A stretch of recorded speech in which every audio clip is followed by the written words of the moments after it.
Okay, I think that we can start. My name is Dr. Fedor Wojtolowski. I'm Director of Institute of World Economy and International Relations of Russian Academy of Sciences. And this institute is named after Evgeny Primakov, who used to be our director several decades ago and who worked for us for many years.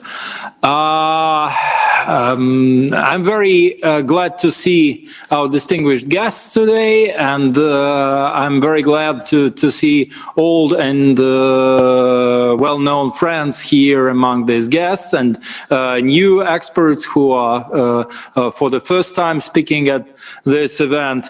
And today's session is devoted to anatomy of peace and security and the role of BRICS as a global crisis manager.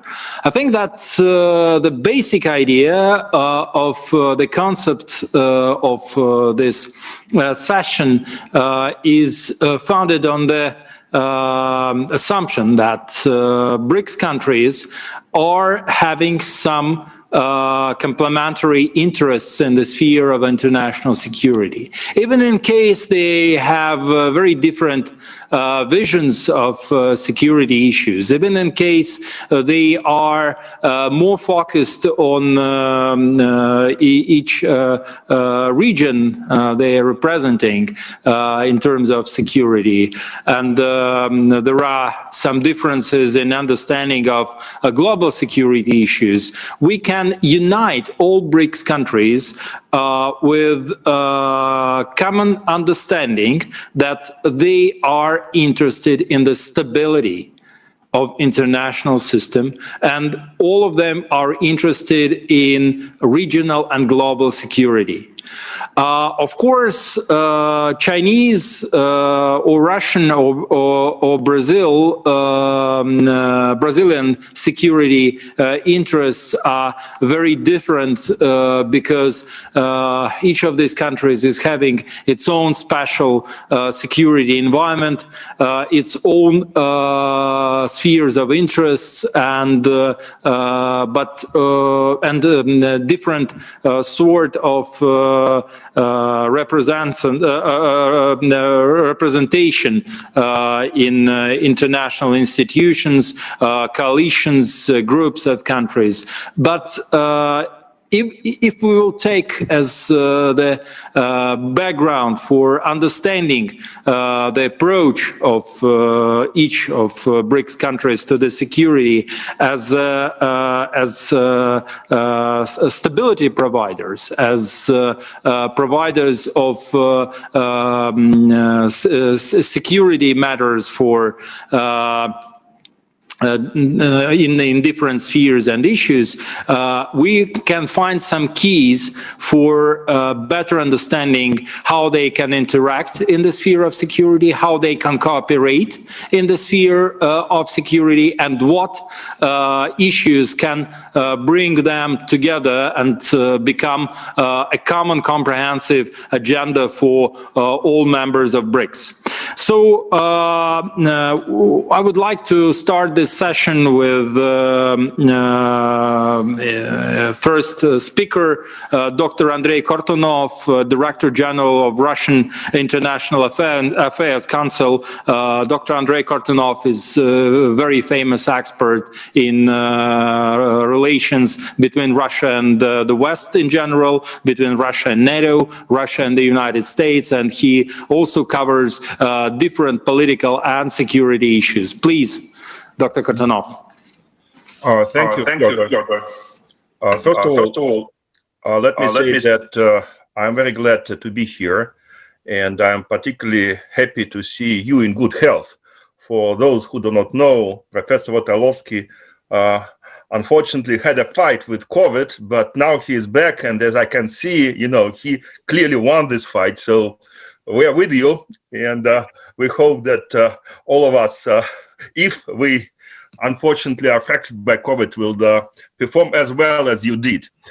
Let me first of all say that I prepared a report for this event, but it turned out to be a little bit too lengthy.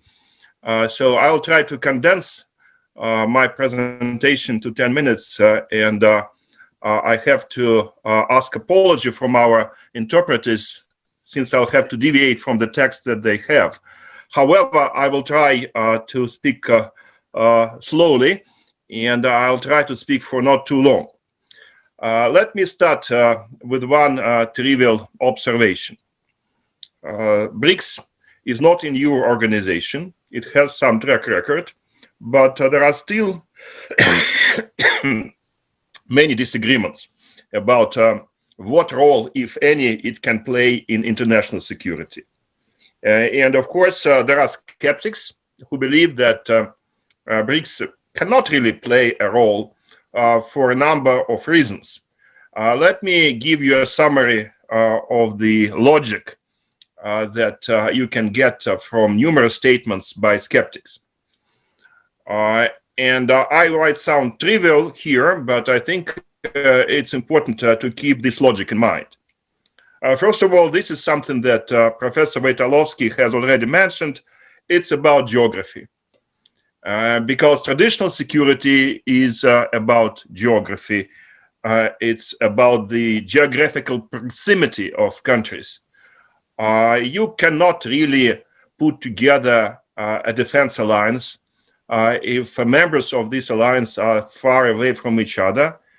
You can hardly put together a collective security system if potential participants to the system are scattered around a couple of continents. So a critic might say that the BRIC constellation is too vague, too remote, too far away to serve as a basis for any serious security cooperation. The second set of arguments, and again, this is something that Fyodor has already mentioned, it's about values. The traditional approach to security is that you can have security organizations when you have like-minded countries. And probably NATO serves as the classic example of this like-mindedness. You have countries with similar or sort of similar political institutions. You have countries that share a common value system, and then you can put together a robust security organization. Of course, even with NATO, this assumption can be questioned. In the recent developments with Turkey are a manifestation of how difficult it is to consolidate an alliance and to keep it alive.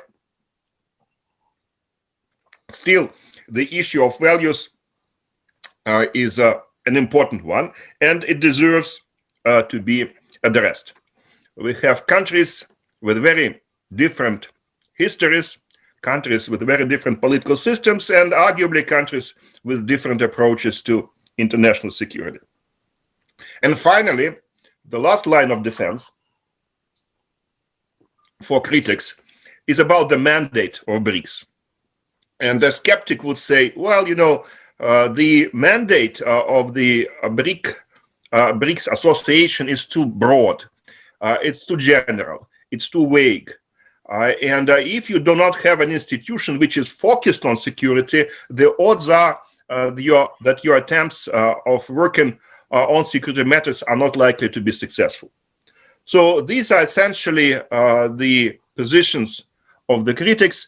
And let me argue that under certain circumstances, what is perceived as liabilities by skeptics can be considered an advantage by optimists.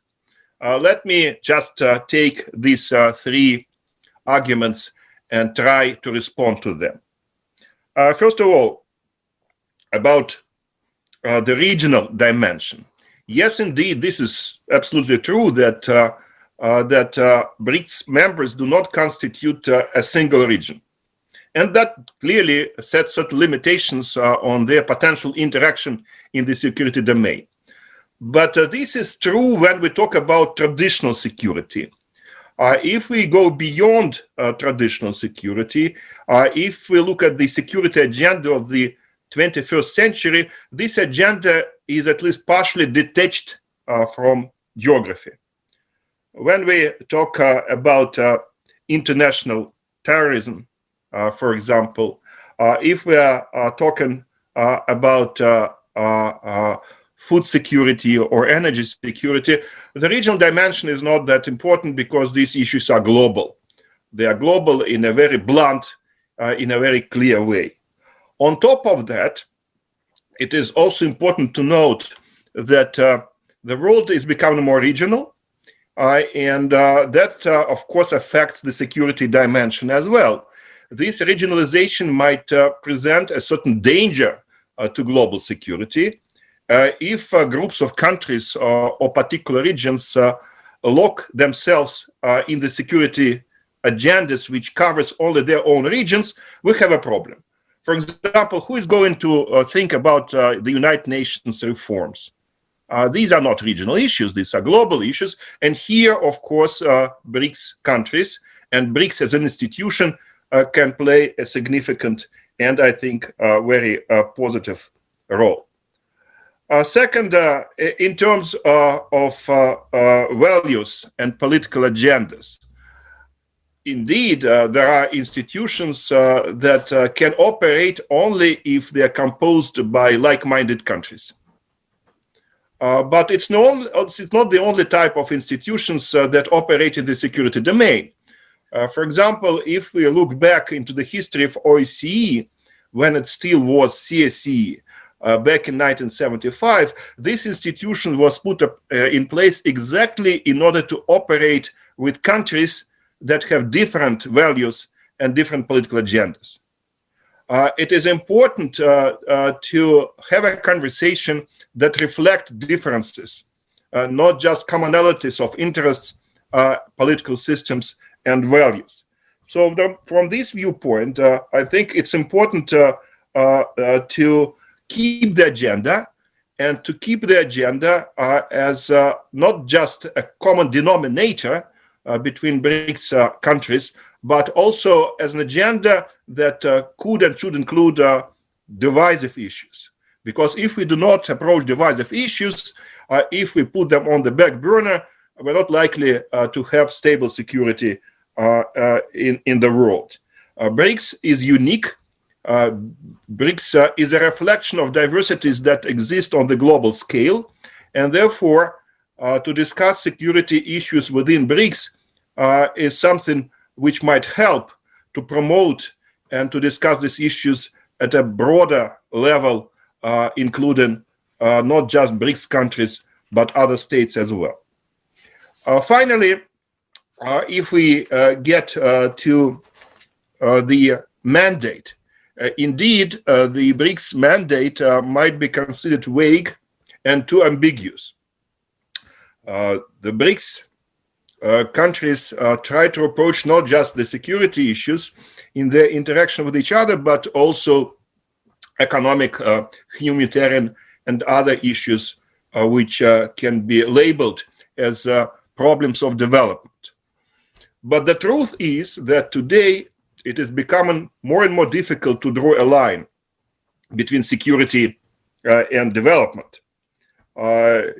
In fact, development becomes an integral part of security. You cannot have stable security unless you provide development, and you cannot have development unless you have sustainable security. Therefore, we need to come up with a different agenda that will be in a position to integrate both security and agenda into common projects, into a single agenda. And BRICS might be positioned to do that exactly because its mandate is somewhat ambiguous, and one can argue it is even eclectic. So all the liabilities that we can find out in the composition of BRICS can be also regarded as comparative advantages. Of course, this is true if these specific features of BRICS are used in a proper way. Let me end with saying that basically it means that BRICS in terms of its security agenda, should focus not on regional but on trans-regional problems, problems that are global in their essence. It should not avoid sensitive issues, and it should not avoid sharp discussions within itself, because this is exactly what the BRICS composition can bring to the table of the global agenda. And clear enough, it should be very innovative in trying to merge the security agenda with the development agenda. Let me end with saying that, of course, every institution is as good or as bad as its member states allow it to be. And it means that here a lot depends on the vision, on the stamina, and on the commitment of political leaders of BRICS countries. But the opportunity is there, and I think we can only hope that this opportunity is not omitted. Thank you.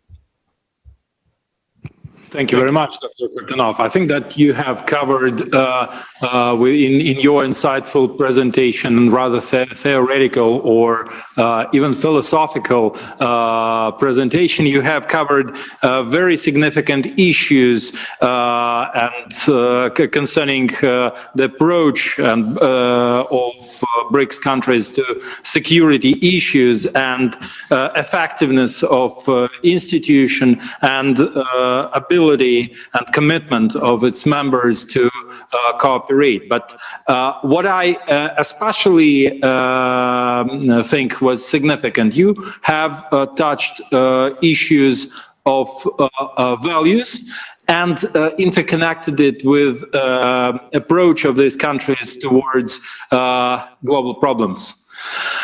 And our next speaker is Professor Georgi Talaraya, who is founder and vice chairman of the board of Russian National Committee on BRICS, and he also has been working as a practitioner, as a diplomat for many years, and he also had an academic career, and now he also works for Institute of Economy of Russian Academy of Sciences, and he also worked a lot for the Organization of United Nations. So please, Professor Talaraya. Thank you, Professor Vitalovsky. First of all, I would ask to put on my share screen of my presentation. And then I would like to express my gratitude for being invited to this forum, and to see so many familiar faces, old friends and new friends. And I think that this forum is very successful. Please change the slides. Well, I won't concentrate much on the current crisis because it's been already said so much about it, and especially such, well, dignitaries as Professor Kurtanov, Professor Bordachev. I think that they can talk about it better than myself. But I would note that, next slide, please, that yesterday when President Putin was speaking about the current global situation, I think he used the word perestroika of international relations. And that's exactly my point, because perestroika is associated with what happened in USSR, leading to its breakup. And if the current system of international relations would break up in a similar manner that USSR did, I don't think it will bring anybody good. So even if we lose current hegemon and it's replaced by another hegemon, that do not solve all the problems of the world, and it would bring in some very negative consequences for many countries. Next slide, please. So I think that what's important is to find the BRICS proper role in international security issues.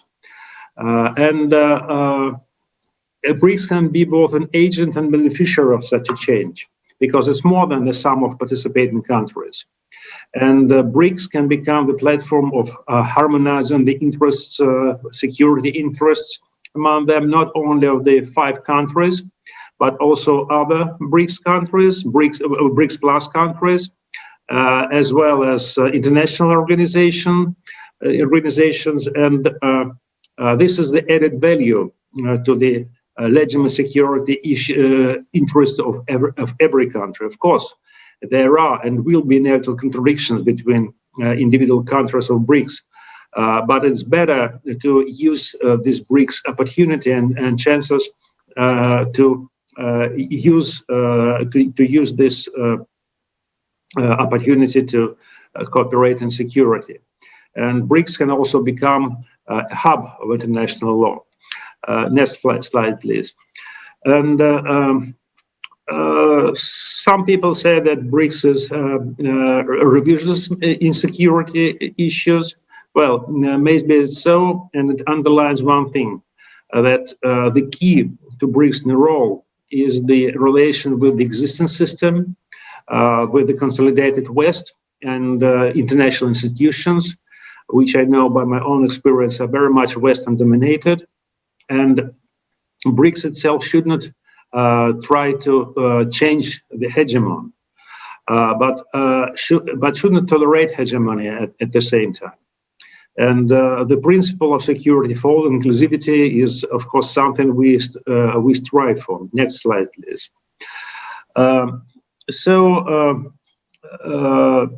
These are the basics of the BRICS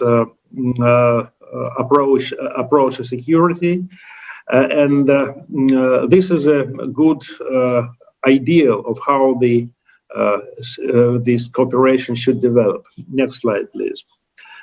So we already have a number of areas where the BRICS cooperation security is rather prominent. The anti-terror, informational security, organized crime, disaster management, well, now also pandemics. And I would say that maybe a paradoxical thing that actually such a sensitive area as security, which has the most number of contradictions, is for BRICS countries easier to cooperate with each other than many other spheres. Simply because that's in case of financial system, BRICS cannot jump out of the existing financial system, which is dominated by the West. The same in the trade system or many others. While security is so much based on the national interests and national approaches, that it's easier for BRICS countries to find some common denominator for them within their own circle. And at the same time, cooperation in this sphere would increase mutual trust and understanding. Next slide, please.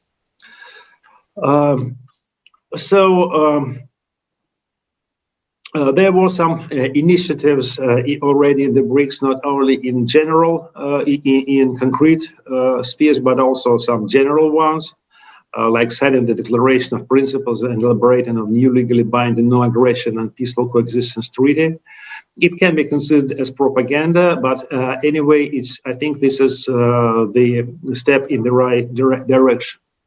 And in the meantime, BRICS may try to undertake such activities which are reserved for United Nations, but in fact are easily and quite often kidnapped by certain international influential actors as peace building and peacekeeping in problematic area, especially if these problematic areas are located in the so-called sphere of influence of BRICS.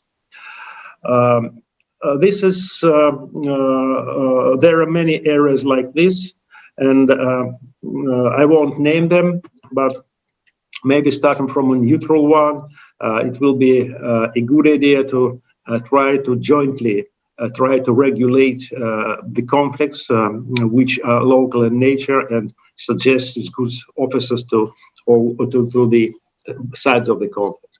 Next slide, please. The crucial issue for BRICS is, of course, its relation with the West. And of course, BRICS do not want to have confrontation with the West. But at the same time, it can no longer tolerate Western dominance. So we need to find a way to gently and step by step increase understanding by the West of the goals of the BRICS, and and try to accommodate it, try to show the West the advantages of this multipolar system, which could be useful for all. Next slide, please. One idea is, of course, it's a utopian one, but it's just an impulse to think in this direction. We now still have the preparation for the P5 meeting. I heard the rumors that it might be convened sometime in spring. And why not suggest as an outreach of this P5 summit, the meeting with the BRICS, with the remaining BRICS partners, especially on some very concrete issues like pandemics, like ecological crisis, and other very concrete issues, not the issue of strategic stability, but some concrete issues where BRICS, representing a large part of the global population, might be an interested actor. Next slide, please. Of course, next slide, please. Okay. This is other areas may include cybersecurity, new threats, and even new types of weapons like drones and other new types of weapons, space, etc., etc. Next slide, please.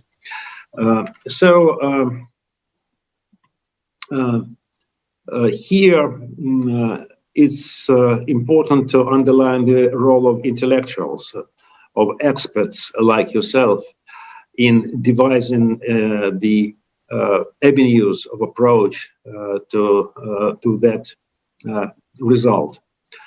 And let me remind you that the contradiction between rich and poor in the 19th century were enormous, and it ended in Russian Revolution, among other things. And after that, the ruling elites of the developed countries had to devise some methods to accommodate the desires and the expectation of the working class, of the lower classes. And I think it was this experience showed that in global scale, when we have poor and rich countries, not to bring in some kind of revolutionary events, it's important to find a way in between, to find a way to accommodate this interest of conflicting parties, and the intellectuals should suggest such a way, because BRICS is a natural venue for the I would say developing countries and emerging countries, intellectuals and strategists, to discuss its issue and to come with some common goal. Well, speaking about BTTC work, which yesterday we had a very successful meeting, and you know that we have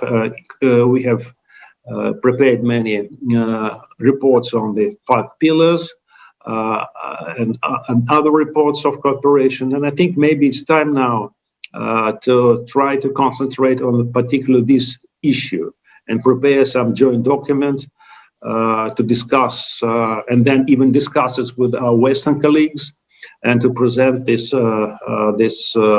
concept to public. Thank you for attention. Thank you very much, Professor Talaraya. I think that Professor Talaraya used some metaphors to explain the trends of global development, which are interconnected more with Soviet and Russian history, and probably not everybody here are understanding what he wanted to say, but I can explain that these metaphors are used in Russia, that any express that not every rebuilding of the order in the country or on an international level should lead to destruction of the order. Next speaker is Professor Eduardo Sol Oliver da Silva. Professor Oliveira da Silva works for University of the Air Force, Brazil, and he is expert in political geography and geopolitics, and he also covers different social, political, and economic issues interconnected with analysis of political, geographical trends and geopolitics. Please. Hello, everyone. It's nice to be here. I'd rather be in Russia doing this presentation, but we know the COVID-19 pandemic, it's something that it's putting the world in another situation. And of course, this online presentation, it's one kind of little changing that we're doing in the world right now.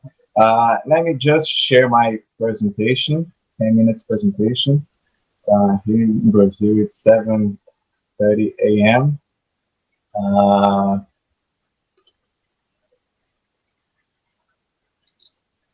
Okay, everyone can see that. So I've been working with BRICS the last 5-6 years, and I just did this presentation in China in 2017. Of course, we changed a lot of things because the world is changing very, very fast. And of course, BRICS has to keep moving on, okay? We have a little presentation proposal.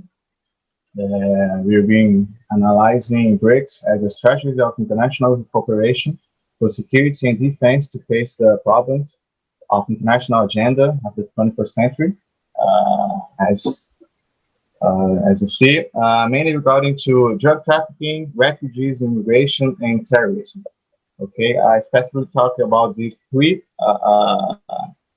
kind of problems that, of course, in Brazil and South countries, they are very important issues for us, and of course to BRICS as well. Okay, little script. We're talking about international context right now, the contemporary. BRICS has cooperation strategy still. BRICS has security strategy that we can talk about in the future, and some things to think about. Okay, that's a little script in this short presentation. Okay, so the international context that we believe we live in a deglobalization period or paradigm, okay, in geopolitics. And the concept of the realism in international relations is increasing. Of course, we live a different paradigm since the 90s, where the globalization system, we have one kind of structure. But are we living the myth of this deglobalization? That's a question that I've been asking about the last years. A new stage of the globalization process, of course, is different from 10, 15 years ago. Call perhaps of a post-globalization arising from transformation of the postmodern world, marked by, now that's the characteristics. Potentiation of the individual, strengthening of the local scale. It means that the states, of course, the countries, We're talking about more bilateral relations than multilateral in the last few years.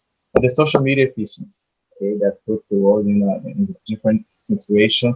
We're changing the individual, the empowering individual. So that's something that puts the world in a different situation from the original globalization process from the 90s. So how can we survive in that? How can BRICS survive in this new era of the deglobalization, of the new stage of this globalization? Of course, BRICS it's institutional, it's a cooperation, but the world is heading on bilateral relations and multilateral.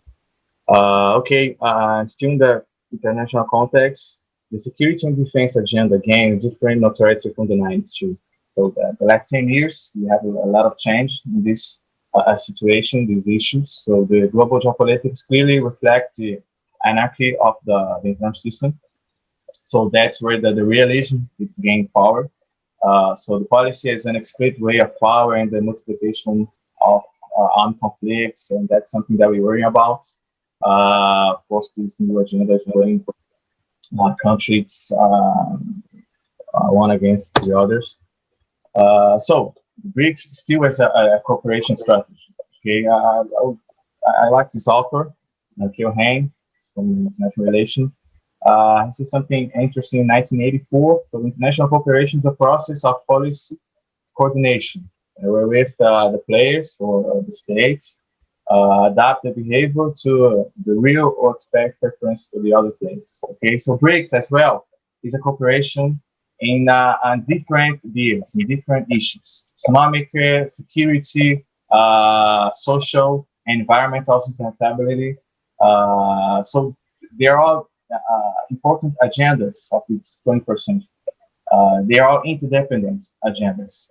I can't not try to resolve problems and make some political influencing economic issues, but I have to consider the security, the social, and environmental right now. So they are all interdependent, and we learned about this interdependency in the 90s, back in the 90s, where the globalization had a different kind of structure.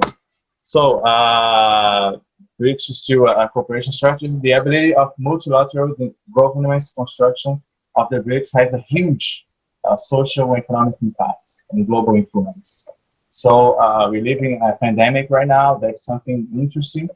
We have to see more cooperation, not isolate policies from the country, but we have to remind this cooperation strategy.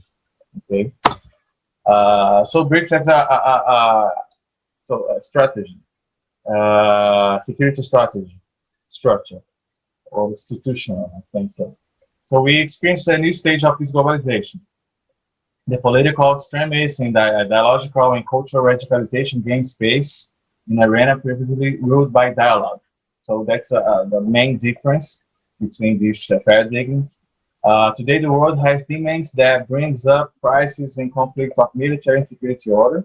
They're increasing, so that's something that we can think about. Causing a mass of refugees to the areas with some political stability. And that happens in all countries, even in Brazil. We're receiving refugees from many countries from South America that has some political problems. That happens in Europe, in Asia, and in all countries we have this kind of issue. The drug trafficking propagation, that's a huge problem that we have about 30, 40 years. But it's not the only Brazil or South America, because this kind of issue gained all the countries. The risk of terrorism and armed guerrilla. So terrorism, we have many kinds of terrorism, not just the religion or ethnic, but even terrorism associated with guerrilla, with gang problems, with drug trafficking, armed trafficking, and everything. So in this regard, the political and economic cooperation of BRICS is essential as a deterrent instrument of this type of conflicts. So that's conflict from this 21st century agenda that we have to worry about. So still BRICS as a security strategy. I like this author, Matthias, in 2007, he wrote, he presents actually a summary of the new threats, enabling a more contextualized understanding to BRICS, namely human rights, environment, drug trafficking, arms trafficking, terrorism, migration and refugees, and organized crime. Okay, most of these problems are associated with interdependence, but that's contextualizing these issues that we, especially of course, have the Brazilian perspective that we're worrying about. So some thoughts that we have. So it is evident that the conceptual issue related to the security and defense are contemporary. We talk more about these kind of things right now, and are part of the current political agenda of the 21st century. BRICS should incorporate some political action that prioritize this agenda in an interdependent way. Okay, that's the key words right now. In this case, it is possible to establish some cooperation aspects in this dimension of the international security concerned not so recently, and that involves mainly the emerging countries as related to drug trafficking. That's something that we're working right now, especially in Brazil, in north of the country, in Amazonia. We have many routes. It influenced the BRICS somehow. The drug trafficking finds in the South country is a way to establish the routes of production and construction of the distribution logistics. So, of course, the production is in most South American countries, but we have all these kind of gangs and organized crime in the cities, in the big cities. So that's some thoughts that we have. That's some thought of this little short presentation that we can do some question and answer after on. So we pass through some international context. BRICS as international, as a cooperation strategy. BRICS as a security strategy. That's something that can't be. And I just sent some actions to think about. And that's it. That's my presentation. And I'd like to thank you, everyone. I'm Professor Georgi from the University of the Air Force in context. And Thank you very much, Professor Oliveira da Silva. I think that you have covered the right points of focus of BRIC countries, the structure of global governance and the logic of multilateralism, which is shared by all members of the BRICS. And this assumption has a bridge with the idea of Professor Kortunov about shared values as the foundation for cooperation and on focused issues. Our next speaker is Ms. Shruti Pandalai. She is Associate Fellow for Institute for Defense Studies and Analysis, famous ITSA, in India, in New Delhi, and she is focused on strategic narratives in Indian national security discourse. So she, as I understand it, she is focused on language of political strategy and political dialogue, and especially in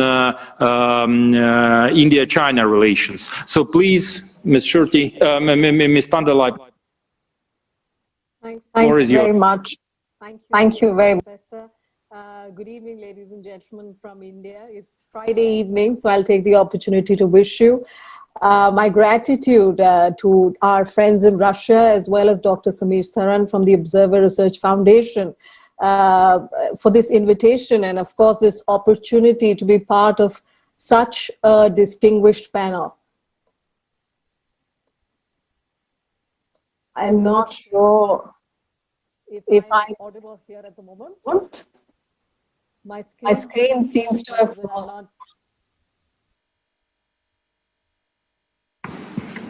We can hear you.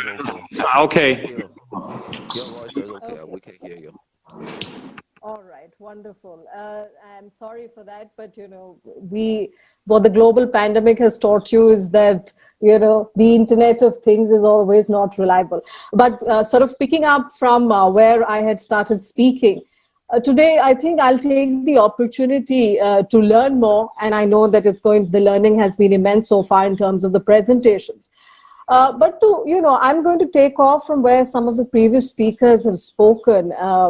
And I think for us, when I'm giving you a tactical sort of view coming in from India, if you look at the academic and media debates in India around the concept of BRICS, they range, as Professor Kotnov had mentioned, even in India, from those predicting its imminent demise to ones which vociferously make the case for its relevance, especially now in a fractured global order. But for me, what is remarkable is that irrespective of which side of the debate you're on, the message that you take away is that there is a sustained interest in what this grouping represents and the expectations from it to do more to succeed. To paraphrase our Foreign Minister, Dr. S. Jaishankar, I think what describes the current scenario is that we're heading for a more fractured and complicated world, one with greater multipolarity and less multilateralism. And in all of this change, the opportunities are certainly there. But for us, seizing them will be the real test of our mettle. So I think this BRICS forum, representing the collective voice of the global South with its credentials as, the first ever compact of non-Western, politically, economically, and culturally diverse countries who share a range of concerns and interests, but are driven by the idea to challenge reform and bring new ideas on the table for global governance. This is the time to have a cohesive vision. Given that in the post-COVID-19 era, countries are looking at the outbreak as a geopolitical crisis, not just a global pandemic, I think BRICS countries have not just borne the brunt, will now also see issues of rising poverty, sluggish economic growth, apart from the structural issues that plague the international system even before the pandemic. And that's why this forum and the conversations it generates become so important. So taking a cue from some of the questions that informed our sessions today, I hope to cover very quickly what are the global security threats to my mind that the BRICS nations face, what are the issues that challenge efficacy despite calls for collective action, and India's advocacy of more multilateralism and not less, and what I think are the possible areas where this forum can do more. Coming quickly to the first point, I think starting with possible threats, I think this forum, with the size of the humanity that it represents and its geoeconomic logic, really will have to think in terms of the threats to health security, trade security, and job security. So for really in terms of how we are looking at the spectrum of challenges, the indivisibility of challenges in terms of climate change, pandemics, and terrorism with a more nuanced understanding of what globalization represents today becomes especially relevant in the context of conversations about risks of interdependence, especially in domains of technology, as well as, conversations on resilient supply chains. And this will have to be looked at very carefully given competing interests. But like Professor Kotnov and a lot of other of our friends have spoken before, if we really want to make progress on all these complex fronts, what we will have to do is also have really honest conversations about internal contradictions that have muddled collective action so far. So there is no doubt that each member of this very diverse and geographically dispersed group finds value in the group, but internal differences are real and, quite frankly, not easy to overcome. As you had mentioned in your introduction, that I am looking at strategic narratives, especially in the bilateral relationship with China. So I think it's an opportune moment to say that, the elephant in the room today, when we discuss the future of the BRICS forum, really will be the current tensions between India and China. But the countries have managed in the past to work in multilateral forums while keeping on engaging in their bilateral arenas. And also complicating this will be the wider effects of the US-China confrontation that will loom large over this grouping. So when I come in and when I'm talking about the Indian point of view, there are a few factors which are problematic. Critics in India have often pointed out that while for Russia and China, the gains from the BRICS forum have been, helping its exercise of geopolitical and geoeconomic heft respectively, for India, the gains in the view of many in New Delhi, they have been less obvious. So if we take the case of the shared interest in defending multilateralism itself, many of India's problems in the multilateral domain are in fact linked to actions by Beijing. And case in point are, Indian efforts to gain membership in the United Nations Security Council, or in fact, if we take the case of the the Nuclear Suppliers Group. Even on the trade front, while many in this group have pointed to US protectionism, the fact is for many countries, including those like mine in New Delhi, the biggest trade deficits remain with China. India's decision to stay out of the regional comprehensive economic partnership was driven by the threat of the advantage that countries, including China, enjoy in the Asian trading bloc. So even on issues like terrorism or countering terrorism, where the group has made substantial progress, core security concerns of India vis-a-vis Pakistan are not shared.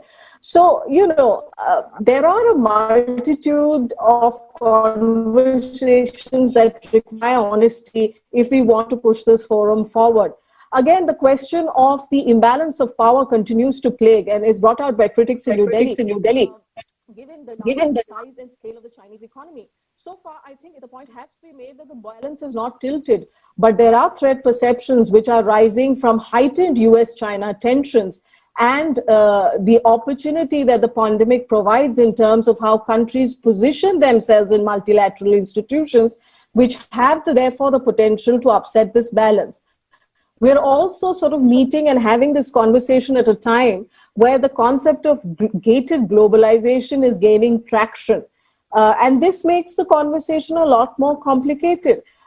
This is a term that is been made prolific in India by Samir Saran, and it is basically defined by how countries may opt to trade with economies where political trust exists, and thereby fragmenting supply chains, and in effect meaning governments will gatekeep flows of goods, services, finance and labor where national strategic interests are at stake.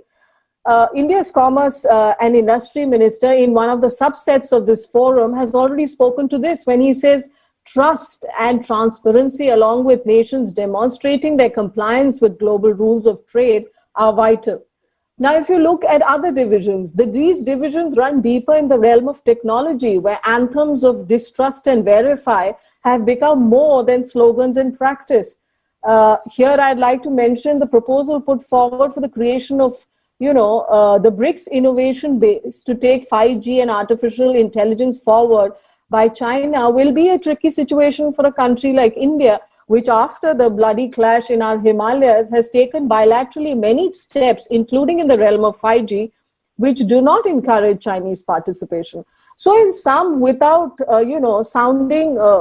playing spoil sport to our conversation today, I think we need to acknowledge and have honest conversations with the fact that BRIC countries will need to manage these internal contradictions while working to expand agendas in keeping with requirements of the post-pandemic order that will in fact determine the relevance of this forum. Now, coming to the second part of my talk, where I look at Indian interests and its advocacy of more multilateralism and not less in the post-pandemic world order, I think BRICS remains relevant to New Delhi's strategy to maintain and manage the many global uncertainties, and will remain one of the many axes it operates to manage disruptions. I think the Foreign Minister of India, in both his book and talk at India's Raisina Dialogue, has spoken of the India way, where New Delhi brings its capacities to bear on the... I'm sorry for interrupting you. You have 2 minutes. Sure. Where in New Delhi brings its capacities to bear in the international system for global good, and to some extent shapes responsible to calls for burden sharing in global governance. And BRICS will remain one of the forums for further demonstration of that capacity, provided with the right opportunities. Now, I can elaborate on many of the efforts that India has taken, but I think what India has prided especially, which is relevant to the BRICS forum, is the fact that it it has been able to leverage India's multilateral initiatives like the International Solar Alliance and the Coalition for Disaster Resilient Infrastructure to deepen engagement. So where do we go from here? As an ORF report had noted, the silver lining in the past 5 years is that BRICS has managed to begin a process of institutionalization as well as increased intra-BRICS cooperation in areas like health, science, technology, environment, finance, trade, agriculture, and across ministerial and technocratic levels. This proves that despite differences, there is a commitment to maintain BRICS as an important arena for discussing the prospects of geopolitical evolution. But to have impact, we need to do more, and time is of an essence.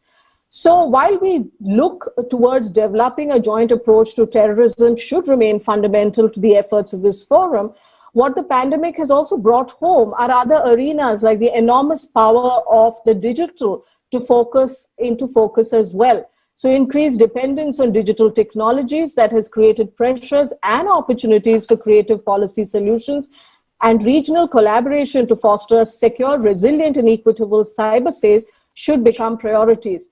Knowledge innovation remains vital to Indian efforts, both at home and in collaboration with partners. And this is an arena where I think opportunities lie. Healthcare, especially in terms of development and distribution of vaccines, is a vital area of deliverables. I think there is a realization collectively that BRICS needs to do work on speedy and practical implementation of decisions like the BRICS Center for Research and Development of Vaccines.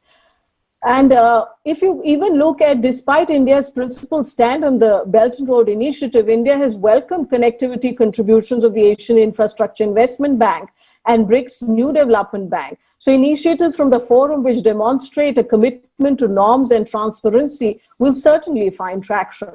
Finally, under the Russian presidency, invitations to the other BRICS countries to take part in the Arctic oil and gas projects, as well as the BRICS Energy Research Platform, are good initiatives to boost both energy cooperation and economic recovery. So let me end here by saying that there will be consensus in the room that whatever the philosophy might be or how this forum evolves, BRICS needs to be stronger in its unity of purpose rather than merely a sum of mutual convenience. Thank you. I end here and I look forward to the discussion. Thank you very much. I'm sorry that I have interrupted you, but we have not much time and we have three speakers more. I think that you have mentioned two very significant issues that BRICS countries are interested in developing multilateralism, but at the same time we see that multipolarity, or as we call it here in Moscow, polycentricity, is beginning to prevail over multilateralism. I do not think it's contrary, these issues are contrary to each other, but anyway, we have to manage how to combine multipolarity or polycentricity with multilateralism. And also you have mentioned that differences in understanding of regional and global security among BRICS countries are also significant, and we also have to talk openly about these differences and to not to let them block our cooperation. So our next speaker is representing Fudan University of China. He's director of Center for BRICS Studies at Fudan Development Institute of Fudan University, Mr. Shen Yi. He's focused on cyber issues and cyber security, and also writes about the role of information and cyberspace in international relations. Please.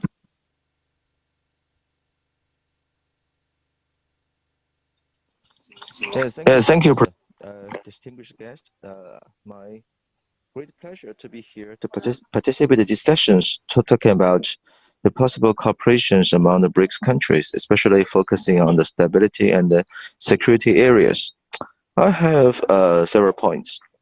I will separate these points into two parts. The first part is a general understanding on the strategic cooperation aspect of the BRICS countries. Generally speaking, the continuity and the existing of the BRICS itself is a great challenges and may represent the great challenges to already existed the world systems dominated by the Western countries. The rising of the BRICS countries at the very beginning refers those newly emerged great powers who are not that satisfied with international systems already existed and want to get a constructive promotion so that they can cooperate and coordinate with each other and make or launch quite success constructive improvement of the system. And such kind of BRICS need confidence, coordinations, and cooperations among each other. Sometimes we got some progress. For example, we have the new development banks, and that's quite success, a very important step forward. But on the other side, sometimes when certain members, they have more or extra interesting to develop its extra interest by believing that it can take advantage by balancing the distance among different great powers and take advantage of the conflict and the difference or the difficulty times among the great powers, for example, between China and the United States, and try to take advantage of these difficulties to get benefits for its own. It will do damage to the consolidating or the unity of the BRICS.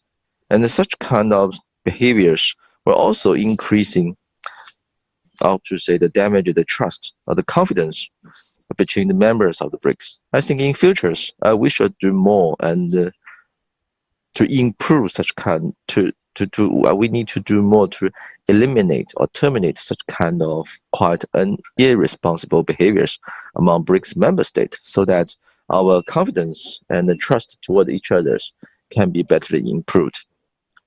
And the second part is on the global cyberspace. You know that my research focused on the governance of global cyberspace.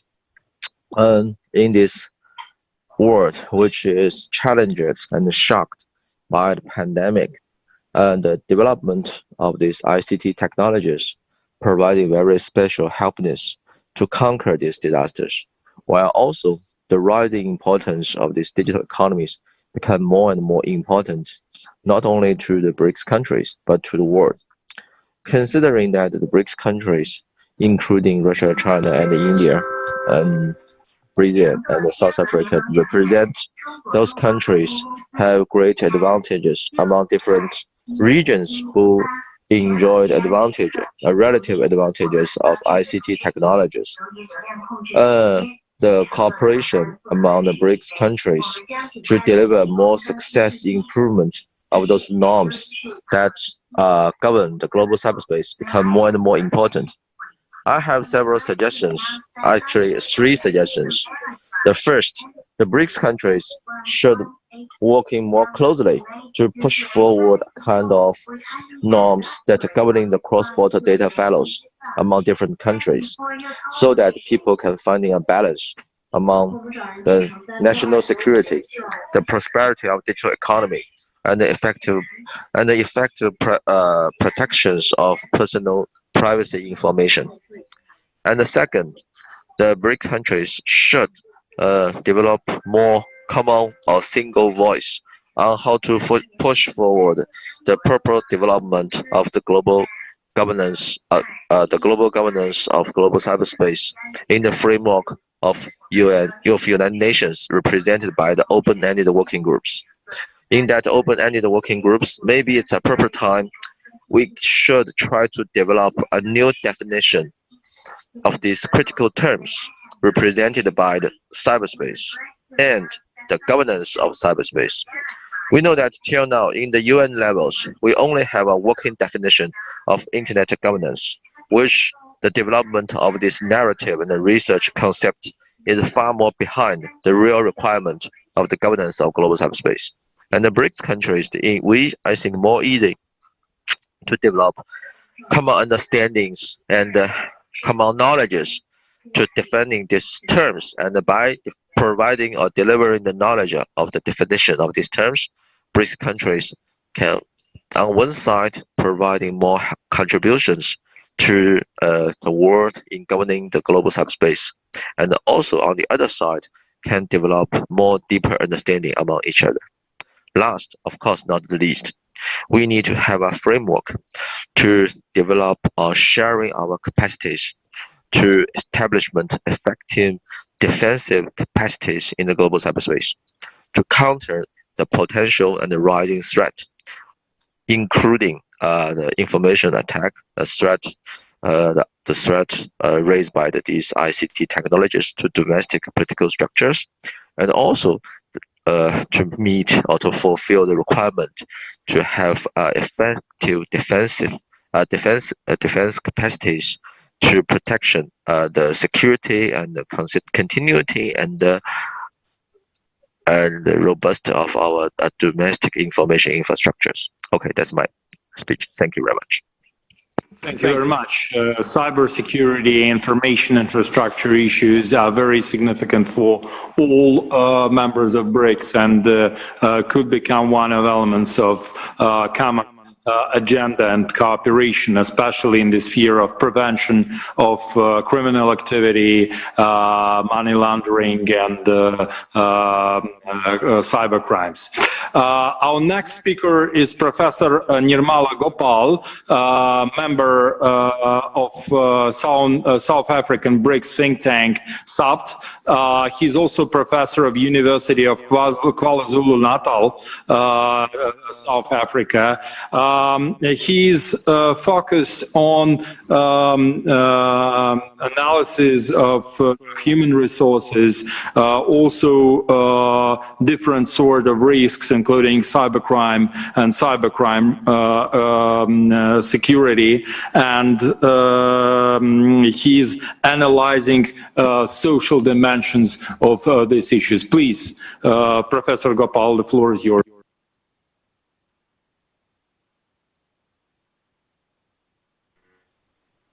Good afternoon, and thank you very much for the introduction. I'm going to share my screen.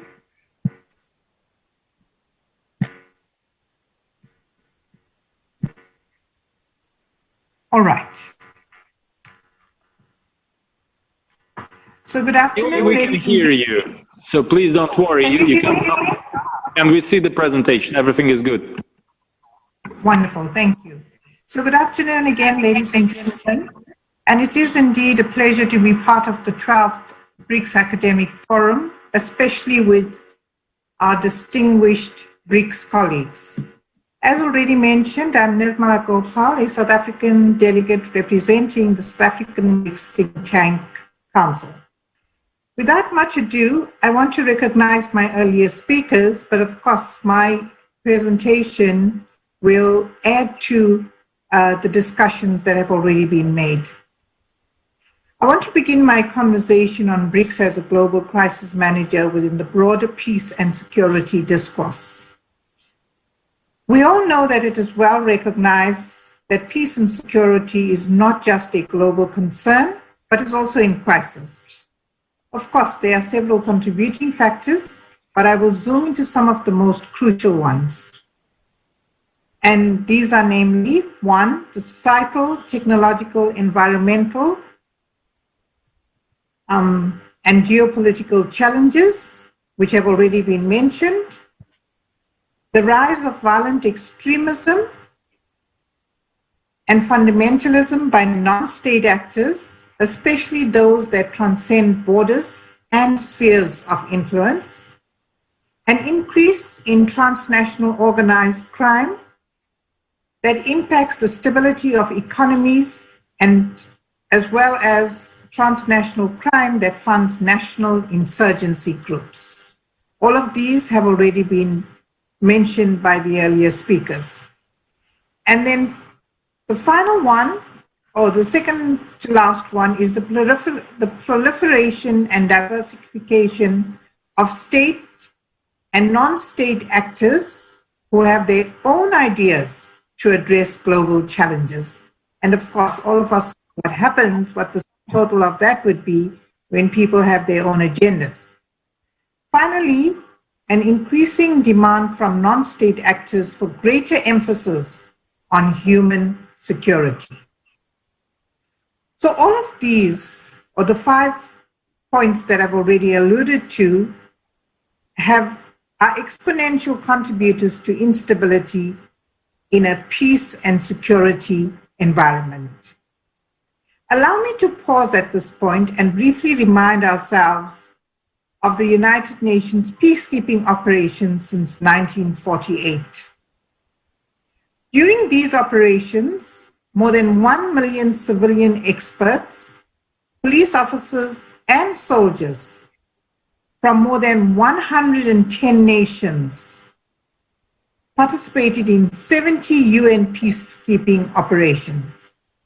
This is certainly a remarkable achievement and relevant for BRICS, as it included BRICS countries as well. Notwithstanding the previous vignette that I've just described, the increase in world crises reflected in the first slide would inevitably impact the UN security's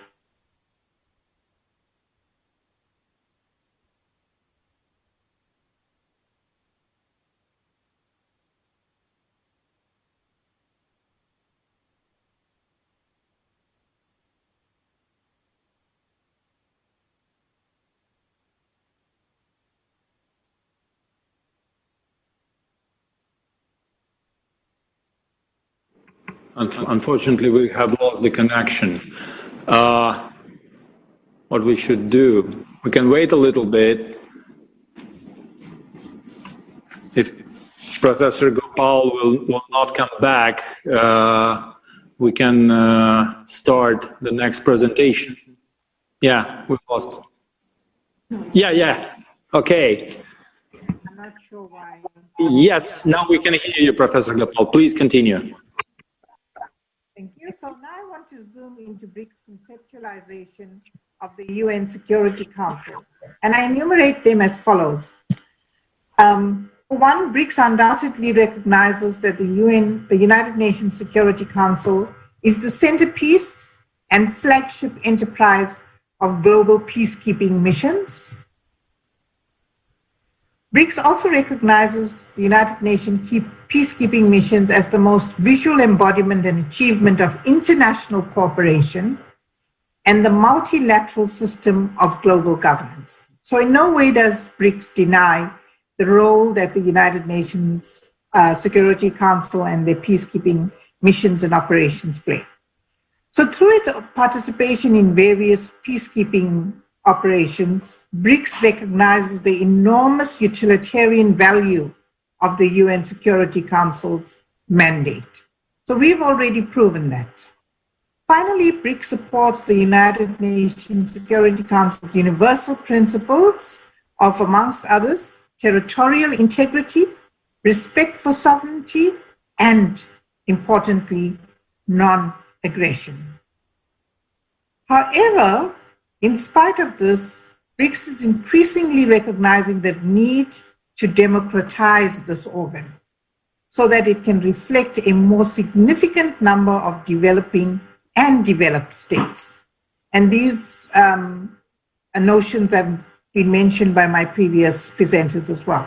So in this regard, BRICS strongly and robustly contends that the reformation is long outstanding, particularly when juxtaposed with global geopolitical transformations. Furthermore, new actors like the AU and BRICS, including ourselves, have firmly entrenched our support through participation in the missions that I've already mentioned, and have firmly entrenched our support as critical players in peace and security initiatives, as well as discourses. What is disappointing for us, though, as BRICS, is that although 70% of conflict-related matters have some genesis in Africa, no African state has a permanent seat on the Security Council. I want to now demonstrate BRICS' tangible participation in global UN peacekeeping operations to further emphasize the important role that BRICS plays. Firstly, India has been a remarkable contributor of troops to UN peacekeeping operations. South Africa participated significantly in missions in Egypt, Ghana, and the Democratic Republic of Congo. China has been the second largest financial contributor to peacekeeping missions. Brazil has a long history of their role in Haiti. Russia has been a strong supplier of planes and have participated in efforts in Syria, Goma, North Kivu, and others. And all of these are well established, documented, and recognized. So what does this narrative point to? From my modest posture, I have demonstrated without doubt that the United Nations Security Council will make greater significant strides with the inclusion of BRICS as a permanent ally in their Peace and Security Council. The rules of engagement, of course, can be debated elsewhere and at a different time, but the commitment, dedication, influence, and resilience of BRICS is certainly undisputed. In conclusion, although building lasting peace in conflict-riddled areas is a daunting task, now is definitely an opportune moment for the United Nations Security Council to include BRICS as a major game changer to sustainable peace and security. Collectively, we as BRICS have the strength of NGOs, non-state actors, and CBOs to offer a huge amount further and to play a significant role. With that, I thank you.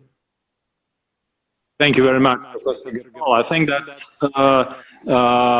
the idea of cooperation between permanent UN Security Council members and BRICS countries, which are not permanent members of Security Council, is very productive.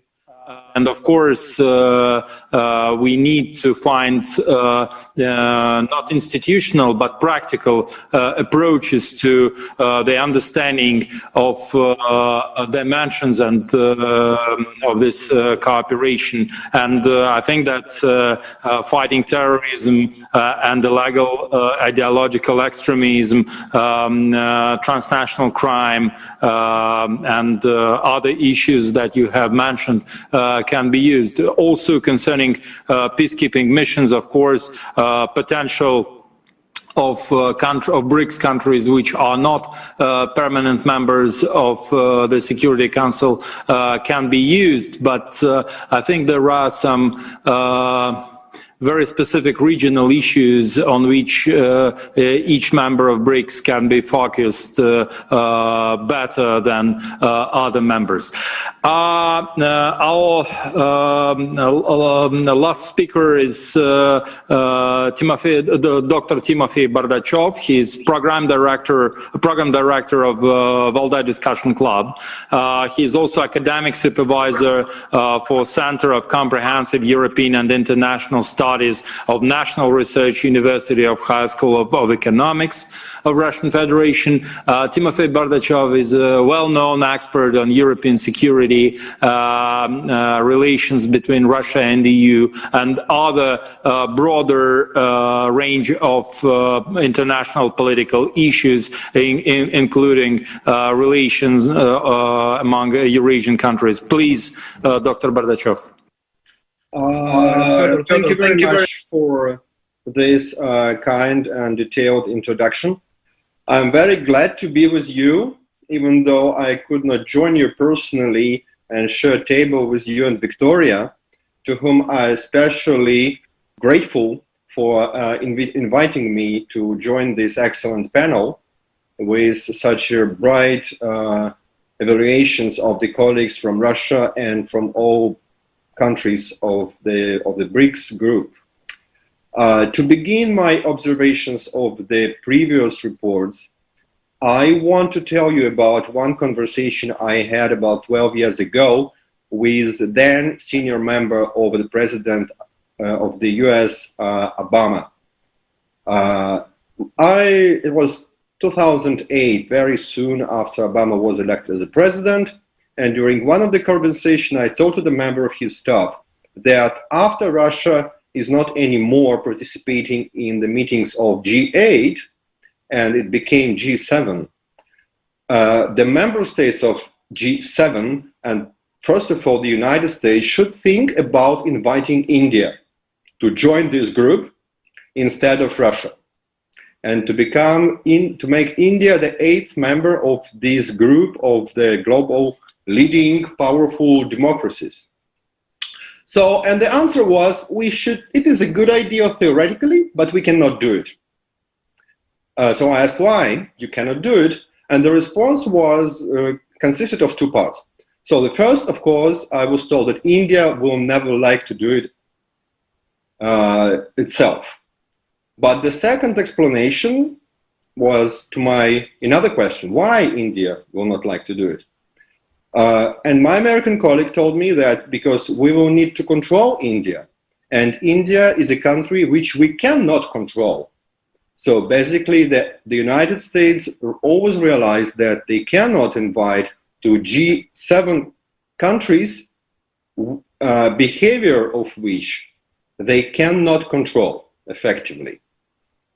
And that was considered at that time as a major obstacle about India's participation in G7 group. So the BRICS, the uniqueness of BRICS is that, this short communication which I told you about is in my thinking is very illustrative to the idea that theoretical debate very often has very practical implications. So the uniqueness of BRICS is that it consists of countries which cannot control each other. And there is no power within BRICS which can be the leader of the group or exercise control over the foreign policy of the other participants of this group. If we look at the other international institutions nowadays, for example, the universal ones like the United Nations, we will see that the group of the 5 permanent members of the Security Council, they actually do have exclusive competences and exclusive rights over the ability of the other United Nations member states to exercise their sovereignty. So basically 5 permanent members of the Security Council can decide between them what the others can do and what the others should not do. If we look at the Western Hemisphere and European or transatlantic institutions, we see that there is always a power, one power like in NATO, or 2 powers, 2.5 powers like in the European Union, which can effectively exercise almost entire control on the behavior of the others. So, and what is the reason for this? The reason is that all present days international institutions, almost all of them, are based on the balance of power. And balance of power does not always mean that there is actual balance. It always can be like the dominance of one power because of its military, political, or economic superiority, but not in the BRICS group. We don't have it in the BRICS group. The group of the BRICS countries emerged a couple of years ago as a group of the revisionist countries. We should admit it. So all member states of the BRICS group are revisionist with regard to the liberal international order, as it emerged after the end of the Cold War. So all of them wanted to correct and change of the application of the rules of the liberal world order, and to make the application of these rules more suitable for their own national interests and values. But none of these 5 countries was a revolutionary power, which needed to lead a coalition in order to destroy the existing international order. So basically, all member states of the BRICS countries want to change the application of the rules, but they don't want to destroy the order. So, and this is the unique role and the unique ability of the BRICS to contribute to the peaceful political change of the international order, which emerged after the collapse of the bipolar system almost 30 years ago. Professor Kartunov was absolutely correct when he noted that BRICS group is not based on the common values in the traditional sense of this word. But this is right. But at the same time, I think that nowadays we should not judge the international institutionalized cooperation from the perspective of the second part of the 20th century standards and expectations about what is the clue for the effectiveness of the international institutions. Yes, indeed. In the second part of the 20th century, the most effective institutions of international cooperation in the Western Hemisphere, first of all, have been based on the common values. But these institutions were designed not in order to make public goods for the whole international community. These institutions, like NATO or European Union, have been designed and developed as an instrument to improve, to develop the prosperity and security of their member states, without the significant taking into consideration the wealth and security of the other members of international community. So this traditional approach to the international institutions and to the effectiveness of the international institutions should probably be put under reconsideration nowadays. And in this sense, I suggest that we, from the theoretical perspective, which has practical implications, of course, we should look at the BRICS from the perspective of the demands from the new century and the new international order which is emerging now, not from the standards, norms, and expectations of the previous international order. So in this sense, BRICS is not to be judged with the methodology which we have in our possession, but to be itself a tool to improve the methodology of our study and understanding of international politics. These countries are in the old terms revisionist, but there is no anymore the order which they wanted to revision, to reconsider. The new order is emerging, and these countries and the BRICS group is a part of the new order. The other important factor, as it has been noticed for many times, BRICS countries are not unique in their approach to most of the crucial issues of the international security and cooperation with strong practical implications. But at the same time, it means that BRICS countries cannot develop their collective interest. And the collective interest, when it is well developed, is a very strong source of the collective egoism. So I think that BRICS countries can behave much less egoistic with regard to the interests and values of the other members of the international community than, for example, the member states of their old-fashioned Western Hemisphere international institutions. So the BRICS is not about the application of the existing norms, it is about the new norms and rules of the international politics. And this all has the direct implications on the practical activities. We have discussed today with our distinguished speakers the many potential fields of the BRICS countries' cooperation in the practical sphere. And definitely, almost all of them can work. And in all of them, we can find the areas where these 5 countries can do something together without acting as a single strong institution in the traditional sense of this word. So this leaves me very optimistic indeed about the future of BRICS group, especially if we compare it with the old-fashioned international institutions. And I would suggest that possible next deliberations from our debate should be separated for the theoretical part and the practical part of the discussion, as we basically always do it already. And if we produce something in the written form on the basis of today's reports, it will be very good exercise and very good textbook for our students of international relations. So these students can see that in the modern times, the absence of the unique values regarding the internal vision of justice, but the existence of the common values with regard to the international justice can be a very solid fundamental basis, fundament for the practical cooperation. So it will be all what I wanted to say for the moment. And if we do have some time, I will be glad to contribute to our further discussions. Thank you very much, Chairman. Thank you, organizers.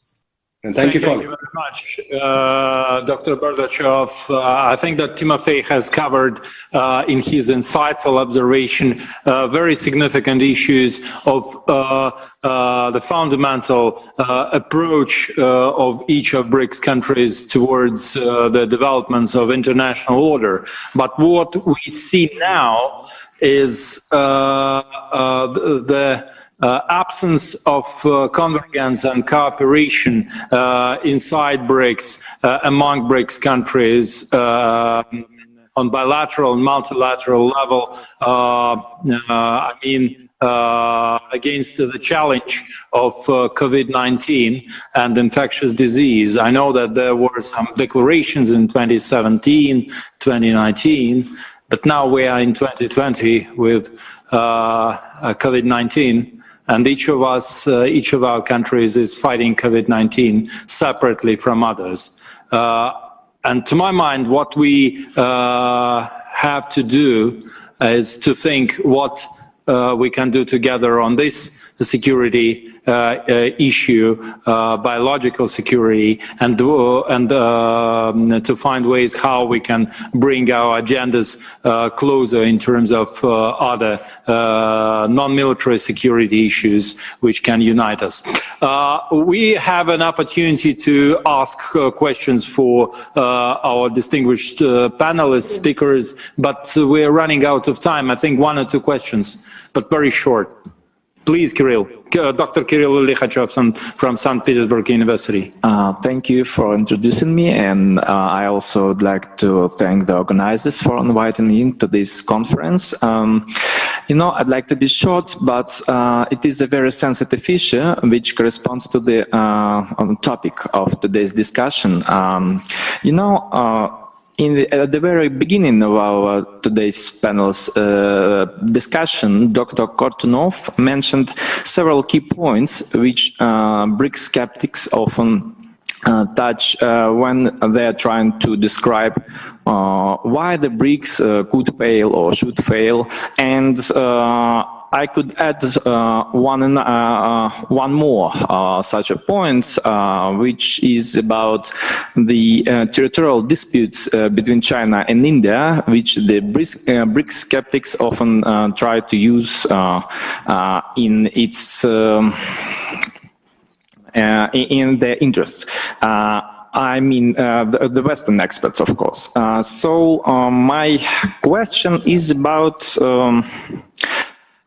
the possibility of the influence, the implications of these controversies which could harm the mutual interests of the BRICS countries in future and in the field of cooperation within the security field. if it's so, then could the BRICS become some kind of mediator between the both countries, because the issue is completely bilateral, of course. But could the BRICS become a mediator in this issue? Thank you. I do not think it's a question, Dr. Likhachov. With all my respect, I think it's your point and your vision of one of possible roles of BRICS, and it is not really concerning the matters we have discussed today. Any other questions? Any comments? Please introduce yourself, but only one. Not you. Sorry. He was the first. Yeah, you were the first. Well, I'm Vikram, and I'm from Russian Presidential Academy. My question is, with the ongoing tensions between two member states, like India and China, and the emergence of Quad, which is again coming out as a philosophy, do you see Quad and BRICS going on together? I mean, can the two countries maintain relationships when you have geopolitical tensions between them? And what's the future for BRICS in such a scenario? And you are specifying this question for some speaker? Yes, for Timofey. Yeah, please, Dr. Bardachov Timofey. It is very difficult to manage the relationships between equals. It is very easy to manage the relationships between unequals.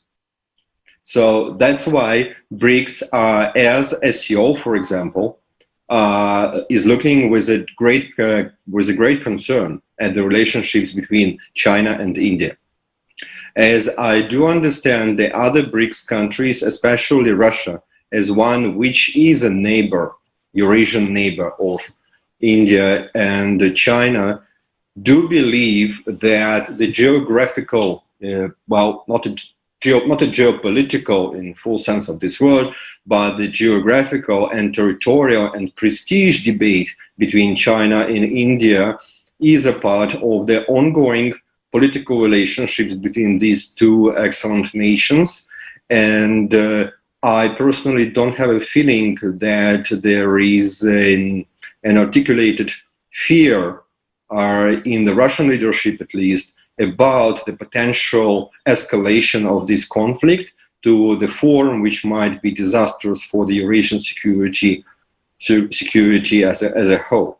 So I think that perhaps SCO, as an organization which is directly connected to the security and diplomatic platform, is more prepared to discuss the relationships between China and India in a good, friendly circle of the several member states. And so the BRICS group, by the definition from the very beginning, was mostly designed to the improval of the global rules of the game and global practical issues as well, which can develop public good for the entire international community. Yeah, I can also add that BRICS is more focused on economics and non-military security issues. And I think that India and China are having lots of abilities to resolve all disputes on bilateral level, because these two great powers are having very good diplomatic capacities and very good tradition of dialogue between their governments. Thank you very much. I would like to say that we are very grateful to all panelists who have been speaking today, and I think that your presentations brought us different visions, but on same issues, which are giving us a very practical future agenda for dialogue among experts of BRICS countries. And thank you very much for today's session, and I would like also to thank all the audience. Thank you.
Dear friends, from China to Brazil, from South Africa to India, Moscow is in between.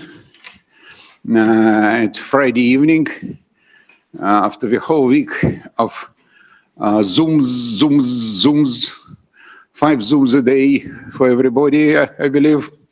And now it's a final Zoom of a week. But the last but not the least, we have a session for quality infrastructure. There is no development without infrastructure, without no quality development without quality infrastructure. And according to the plan given me and having limited time, I am declaring the beginning, Mr. Oleg Kobякov, the title, there is title. I have in Russian. Director FAO, Food Organization, Food Agriculture Organization, Office for Communication with Russia. He's a diplomat. He's telling the final truth of today, right? Highly likely. Please, highly likely. Your 10 minutes, please. Thank you so much, Professor Grigoriev. Dear ladies and gentlemen, it's a privilege and a pleasure to address this forum. As Professor Grigoriev said, I'm indeed a diplomat. I devoted 35 years to Russian diplomatic service and working over 30 years with the organizations of the United Nations system and with UNDP, with New York-based programs and funds, with UNESCO in Paris, and devoted over a decade to Rome-based organizations dealing with food security and agriculture. Those are FAO, WFP, and IFAD. And since February last, I was appointed director of Moscow Liaison Office for FAO Liaison Office for the Russian Federation. We've had very good experience with Professor Grigoriev and his colleagues from Analytical Center with the government of the Russian Federation while preparing the first very national review on the attainment of SDGs. We gained considerable experience.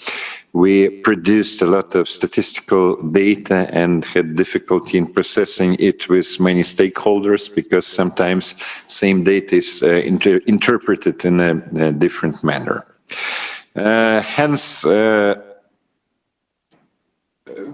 besides human factor, which is of course the leading driving force and leverage behind sustainable development, the basis for all our achievements are rooted in infrastructure, and developing of a contemporary, comprehensive, cost-effective and viable infrastructure remains one of the key challenges in developments that our 5 nations face.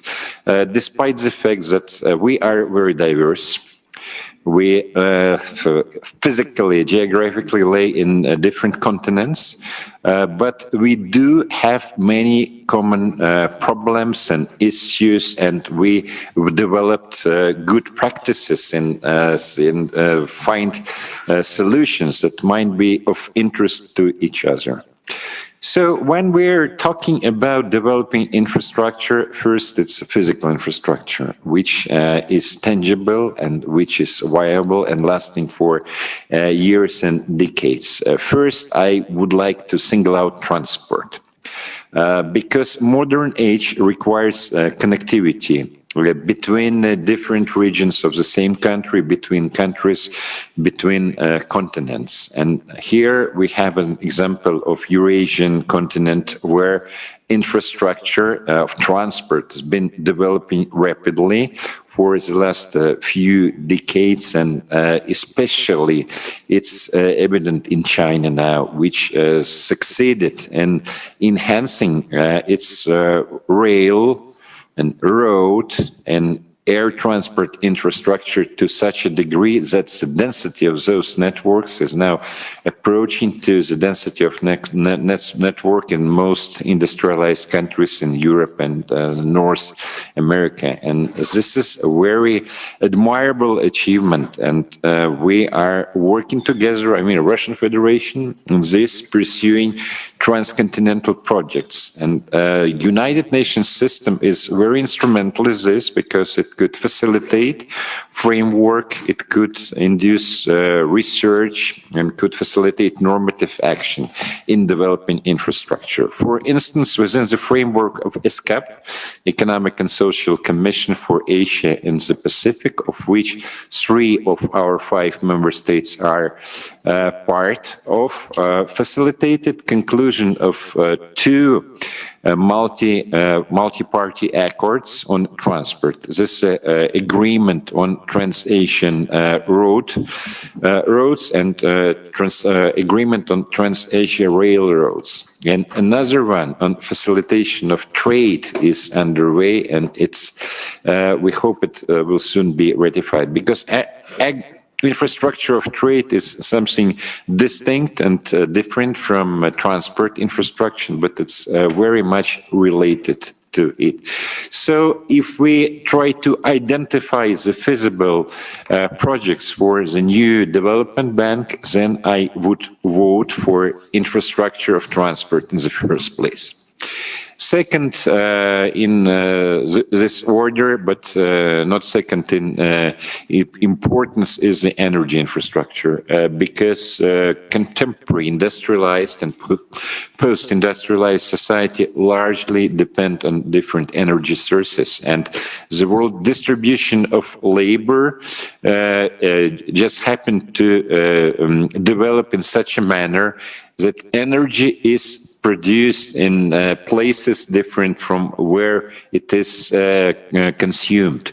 So it requires also infrastructure such as pipelines for transporting gas, for transporting oil, and huge moving transport facilities such as tanker ships and rolling stocks that could equally transport large quantities of energy sources to large distances, with all the consideration to environmental concerns, and so such transport will be absolutely safe to the environment and to the people, and there no losses will occur during the transport. And apart from transporting primary energy sources, we now speak about huge electricity transfer systems. There has been a project in the Eurasia region about so-called the Great Asian Energy Loop. And for feasibility and efficiency reasons, it has not been realized yet, but it is still negotiations are underway. It's a commercial project, and of course member states, and especially member states such as China, as Russian Federation among BRICS member states, and Japan, Republic of Korea, are very much intent on creating such energy sharing network, especially with the energy produced from clean sources. So the energy infrastructure is therefore an engine for the industrial development and for enhancing the well-being of the people and allowing us to achieve non-energy and non-transport, non-material sustainable development goals. Very important is urban utility infrastructure, with combining, therefore, transport, combining energy, combining water management systems, such as water supply, such as responsible water management and waste management. And for some of our member states, the water infrastructure is of the utmost importance. For instance, India, which is a very developed country in many senses, and cutting edges of the space technology, of computers, is still facing a problem of open air defecation. nation of more than half of its population, roughly 500 million inhabitants. Go roughly for that they go outdoors, and this is an unbearable situation. And Indian government does a lot to invest into water and utility infrastructure. And so SDG 6 is probably one of the most important for our friend and colleagues in India. And of course, the 21st century is a bit different from all the preceding periods of industry and human and social development, in a sense that we are now all linked with the web space, with the digitalization. And so digital infrastructure is probably the first and could be the most important dimension of infrastructural development. And it's closely linked to physical objects because internet requires wires, both optic wires and other kind of wires. And for instance, there is a so-called co-laying technique when while building roads, you lay alongside huge diameter fiber optic wires to enable high density and capacity data transfer via those wires, which is not influenced by any external factor, and radio interference and atmospheric conditions and so on. Well, infrastructure is an intrinsic and multifaceted topic, so I will not would not want to steal much of your time, rather give time for discussion. But I cannot help but to mention that on top of those material infrastructure matters, there lies a social infrastructure linked to education, linked to healthcare, and to culture. And the more and the better we develop physical transport, energy, water, community and digital infrastructure, so the better and more interested and full-bodied will be the life of our new generations. So I finish here, and I call on you to adopt a holistic viewpoint while debating on infrastructure issues, because whatever part you start to dig in and invest, it will have inevitably effect on other fields of human activity. And thank you for your attention. Thank you. Well, questions at the end? Yeah. I will be collecting questions. Okay, next speaker we have present. Mr. Wang Lei, Director, Bridge Studies Center, Beijing Normal University, China. Please, your 10 minutes. You're welcome.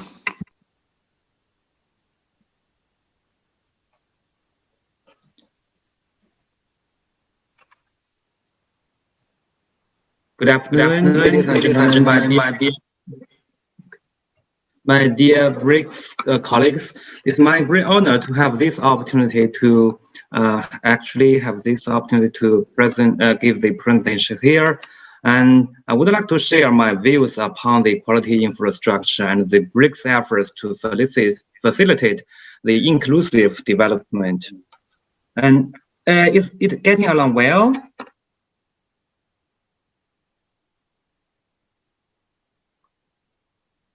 Hello? It's on. Thank you. You can say it. Okay, fine. Thanks. I'm from the Beijing Normal University here in China, and tonight I would like to share my views upon this topic from three perspectives. The first is about the prerequisite or the urgent need for the BRICS countries to promote the quality infrastructure construction to promote the inclusive development of all of the 5 BRICS countries.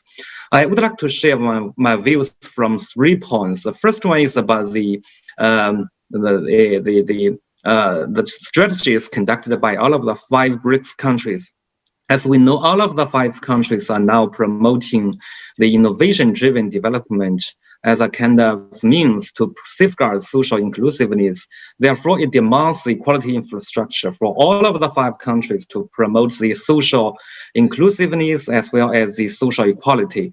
The second reason is also very important. As we see, all of the 5 countries, actually, they are different. They are on different levels as for the development, especially as for the infrastructure development. So in order to promote the leveling of the 5 countries, I think it's also very urgent for the 5 countries to promote the quality infrastructure. As the previous speaker mentioned, as we see, now we are in the digitalization era as well as the globalization eras. But what is really hurting for the developing countries, there is the existing digital gap as well as the broadening development gap between the advanced countries and the developing countries. So in order to promote the development of the 5 countries from BRICS as well as the developing world, so it's also very urgent for the BRICS countries as representatives of representatives of the developing countries to promote the quality infrastructure development. So it's really urgent for us, and it's a kind of prerequisite. And in the past years, actually, the BRICS countries paid much attention to promote to facilitate actually the BRICS cooperation in terms of high quality infrastructure to promote and enhance the social inclusiveness. As I would like to divide the past 12 years into 3 parts, 3 stages actually. The first stage was from the first summit of BRICS in Ekaterinburg until the Durban summit in 2013. As we see in this stage, the 5 countries actually they worked as individual. They would like to promote the cooperation, focusing upon the efforts from the 5 national development agencies from the BRICS countries, in addition to the existing international development regimes like the United Nations, as well as the other multilateral like the IMF and the World Bank. In the second stage, actually, it's a kind of innovation for the BRICS countries. We established the NDB in 2014, and in this stage, we could see the NDB, the role played by the NDB as a kind of major player in terms of the multilateral efforts to promote the quality infrastructure development in the 5 countries. So in this stage, we could see the BRICS countries, as a group, to focus upon the quality infrastructure. In the third stage, it started from the 2017 summit in Xiamen in China. As we see in this stage, the five countries would like to promote the BRICS cooperation with the other developing countries by means of the mandate,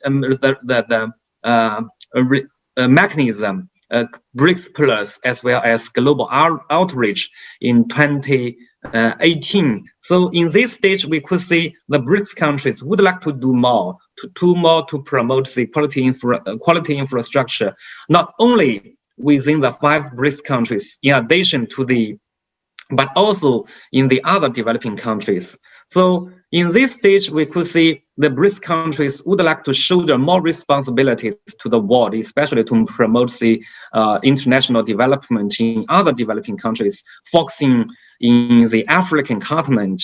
We could also see the BRICS quality infrastructure, actually, it is now working very well with the global development projects, especially with the mandate listed in the SDG 2030, as mentioned by the previous speaker as well. But in this period, we could see the BRICS Plus is very important because it is a kind of bridge linking the 5 BRICS emerging countries as well as the other members in the developing world. The BRICS countries also promoted the BRICS connectivity of infrastructure starting from 2013 during Durban Summit to promote the infrastructure with the priorities in terms of land connectivity, sea or maritime connectivity, in addition to the air as well as the internet, as a kind of response to the digitalization era. In the past, if we summarize what the BRICS countries did in the past 12 years, we could see they have evolved in terms of the priorities as well as the principles for the BRICS quality infrastructure cooperation. They would like to focus upon areas like the electricity with hydropower and power plants, as well as road building, the construction of railway, to link the BRICS countries as well as the neighboring countries. And the BRICS would like to do more, especially for the other developing countries in terms of the sea and air airports as well as the internet, to narrow down the digital the gap between the developing countries and the advanced world. The BRICS countries would like to do all of this work in terms of the quality infrastructure in accordance with the following principles. And all of the five, actually the principles were based upon what the BRICS countries did in the past 12 years in terms of the quality infrastructure cooperation, like the sustainability in terms of financing and in the projects, in addition to the suitability and adaptability. That means all of the projects should be suitable to the development stages of the five countries and the other developing countries. The BRICS countries would like to promote the quality infrastructure cooperation, to promote the accessibility and inclusiveness of the society as well as the five members. Do not let each of the member of the society as well as each of the BRICS countries left in the digital era. The final principle for the BRICS countries to promote the infrastructure cooperation is focusing upon the openness for the trilateral and multilateral cooperation. That means the BRICS cooperation is not limited. It's not only within the five members. It is open to the other developing countries and the efforts from the international organizations, especially for example, the United Nations and the World Bank, as well as some other regional multilateral developing institutes like the IDB, African Development Bank, the ARIB. The final I would like to share with all of you is that I would like to promote some solutions for the BRICS to facilitate quality infrastructure cooperation, like the bilateral cooperation to continue with promoting the bilateral cooperation within and between and among the BRICS national development agencies, like the China Development Bank. The second is to focus upon the NDB as the most important driving forces to promote the quality infrastructure of the BRICS. It's really important for the five countries if we would like to promote our cooperation in accordance with the spirit of strategic partnership. The third solution is we should, and it's also very important for us to take advantage of the existing multilateral cooperation like the United Nations Group of 20, as well as ARIB, Asian Infrastructure Investment Bank. The final solution is about the trilateral cooperation to promote a kind of very broad, very open multilateral cooperation, like the BRICS cooperation. In addition to the third party, the third party could be an international organization. It also could be the member from the developed world, like the members of the G7. In addition to the target countries, we could regard it as the development partner. So it's kind of trilateral cooperation to promote the quality infrastructure for cooperation with our utmost efforts. So by means of all of those solutions and in accordance with the four principles, we could promote the global partnership for the connectivity, especially with the BRICS countries in the center of the facilitation of UN SDG 2030 to promote and construct a kind of global development partnership within the five within the BRICS family as well as the developing world as a larger family. So this is what I would like to share with all of you, my BRICS colleagues, and I would like to extend my heartfelt thanks and gratitude to the Russian colleagues. As we know, it's really, really urgent for the BRICS as well as the world right now. The world is in a kind of chaos and danger, and not only from the COVID-19 as well as the challenges posed by the existing hegemony. I think, and I'm sure, with efforts from the 5 members of the BRICS, we could do more and we could promote our sincerity and solidarity as well as partnership for the BRICS family. Many thanks for your patience.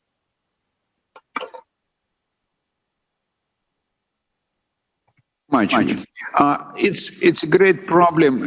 Thank you of making a comprehensive review of it. In the morning, I was speaking for European conference under the title "Rethinking of Everything," and probably COVID-19 and recession 2020. Probably it will be a game changer. In the next year, BRICS today it's too fast changes, but probably next year we will be discussing how we change everything, all type of infrastructure to make it suitable, not just our countries and connectivity between us, but also with completely new requirements.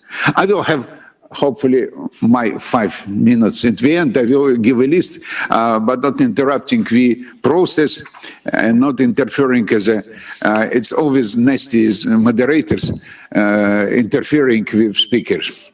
The next speaker is our distinguished professor from India, Priyadashi Dash. Thank you. If any sound not exactly correct, please, 10 minutes. Thank you, Chair. I hope you are able to hear me.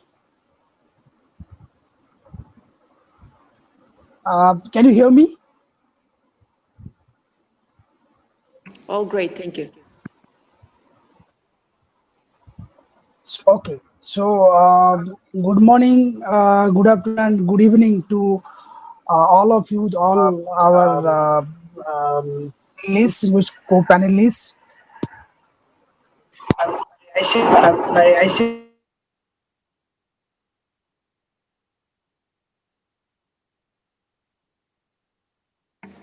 It's on your presentation. You can continue. Thank you.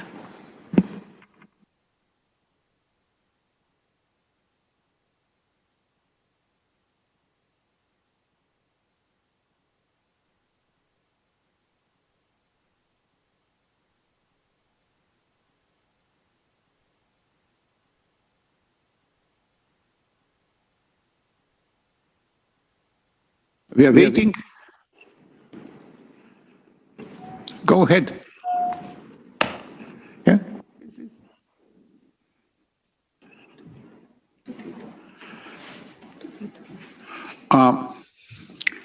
Mr. Dash, Professor,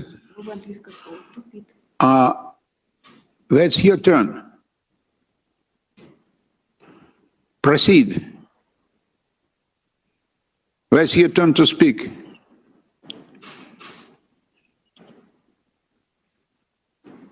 Are you hearing me? Probably you have a breakdown in communications with India. Well, the new technology works good, but not every day. Please, you can, we were listening to you, Professor Dash. Yes, okay. Sorry? Maybe, я не вижу. Не слышно было. Okay, please, Maybe you can talk to telephone. Or we turn to might be microphone of your computer, so would you like to try your phone instead? Did you try a connection before? We cannot hear you now.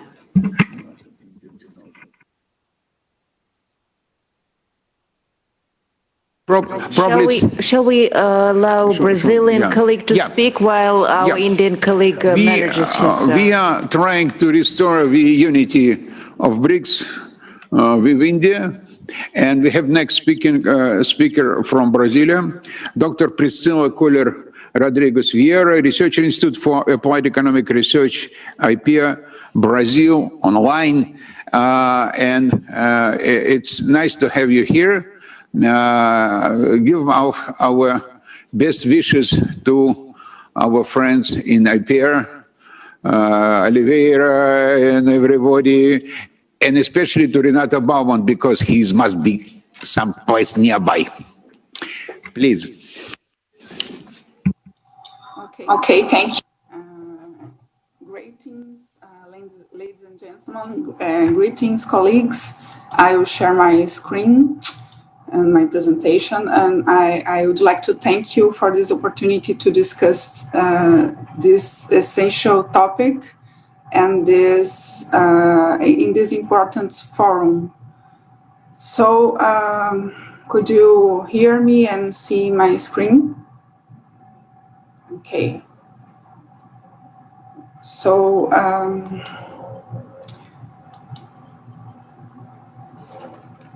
my presentation will be divided in 3 parts. I will present some characteristics from Brazil. Then I've decided to focus my presentation in the transport system. And then I will present some challenges and opportunities that could be interesting to discuss further and could be also important for the cooperation. So, as you know, Brazil is a vast country, and I would like to highlight 3 main characteristics that could be that should be important to discuss our transport system. As you can see, our population is concentrated in 3 main regions: the Southeast region, and South region, and Northeast region.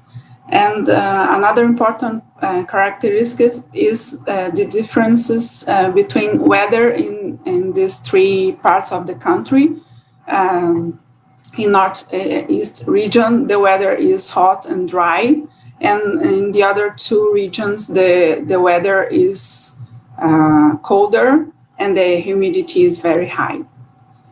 And the third characteristic that I wish to highlight is related to the average income level. The Northeast region is poorer than the Southeast and South region, which means that we have a difference in terms of income and wealth between these regions. Then I will focus in the transport system because I've decided that for 2 main reasons. First of all, because it could be considered one of our concerns in terms of our biggest concerns in terms of infrastructure. And also because in our process to adapting the target 9.1 to Brazil, we've decided to focus in the transport system. And here I would like to highlight some words related to our target. So sustainability and safety, equalizing regional inequalities, integration, accessible and providing welfare for all. Then I will show you some main figures related to our transport system. I know that this map is difficult to see, but it's just to show you that our transport system is mostly based on roads. The red lines and yellow lines are roads. And here you can see what I'm saying. Our road density in this map here, the red ones, you can see the difference between road density. In the Northeast region, the density is smaller than in the other two regions where the population is concentrated. And this is not proportional to the population. And our density of our federal railways is also concentrated in the south and the southeast regions. And as you can see, this railway system is not so important than the other system. In terms of flights, the number of passengers has been increasing during this period, 2010 to 2018, but the number of flights has been reduced during the same period. In terms of waterway transports, the cargo moved by waterway transports has been increasing during this period and mainly in the long distance system.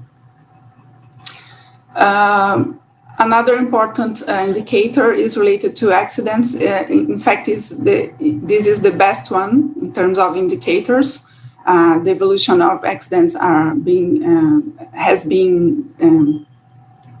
the accident have been decreasing during this period, and as you can see, it reflects the importance of the highway system. Another important indicator related to sustainability is the emissions, and you can see that the emissions have been increased during this period. And this curve here also shows the importance of the road transport in our country. And also, when you see this period, reducing during this period here, 2014 to 2017, is most related to the economic crisis than some changes in our technology. And finally, in terms of indicators, I would show you our investments. And then you can see that this is not a good indicator also. As you can see here, the public and private investments have been reducing during this period. And but here you can see I've tried to split these numbers. And the public transportation investments are worse than the private transportation investments. Here you can see during this period you have some concessions, and now you can see that anyways, we have problems in this issue here. Another way to show the same information. The participation of private investments are being increasing during this period, have been increasing during this period, but in the roadway system, this is not, the situation is not balanced yet, and it's important if you consider that this is the most important mode of transport in our country. So, having this context in mind, I would like to discuss some challenges and opportunities. And first of all, we have challenges in planning, and managing, and financing a new sustainable infrastructure in terms of transport system. And if you think in terms of inequality, it could be most important if you consider the inequalities in our country. So what I mean is, if you are thinking in private finance, then you need to discuss the inequalities and the opportunities for the most poor region in our country. Also, we need to discuss new indicators for measure this sustainable infrastructure. As you could see, I've presented the old ones, and I think they are not good enough to measure this new infrastructure. Another important point is integration, not just in terms of population and countries, but also in terms of technologies. If you are thinking in a new infrastructure, in sustainable infrastructure, and you're thinking in new technologies, or you're thinking in terms of driverless car, then you need to think in information and communication technologies. And if you are thinking in electrical cars, you need to think in energy in this system. And finally, the opportunities to eco-innovation, since we need to think in terms of integration of technologies and also in resilience. As I've tried to show you, you have differences in terms of weather, and it could be interesting in terms of eco-innovation. So to sum up, we have this context and these challenges and opportunities, and we think it could be a good opportunity to discuss further and to have cooperation in these topics. Thank you very much for your attention. Thank you. It's interesting story. I follow Brazilian history and history of economic development. Your ambassador, I don't remember his name, but he's the head of Guimarães Foundation. He told me the story how Brasilia built the enterprises for plane production in 40s.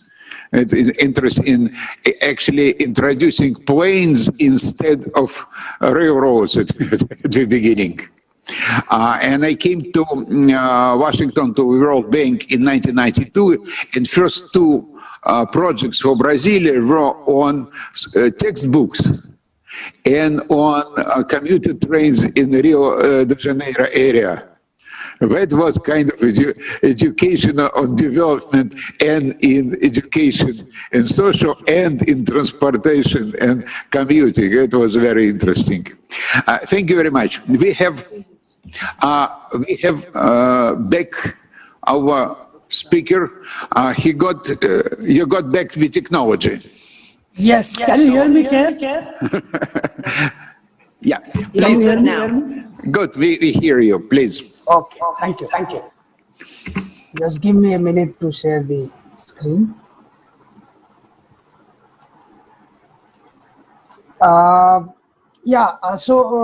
We are discussing quality infrastructure for inclusive development.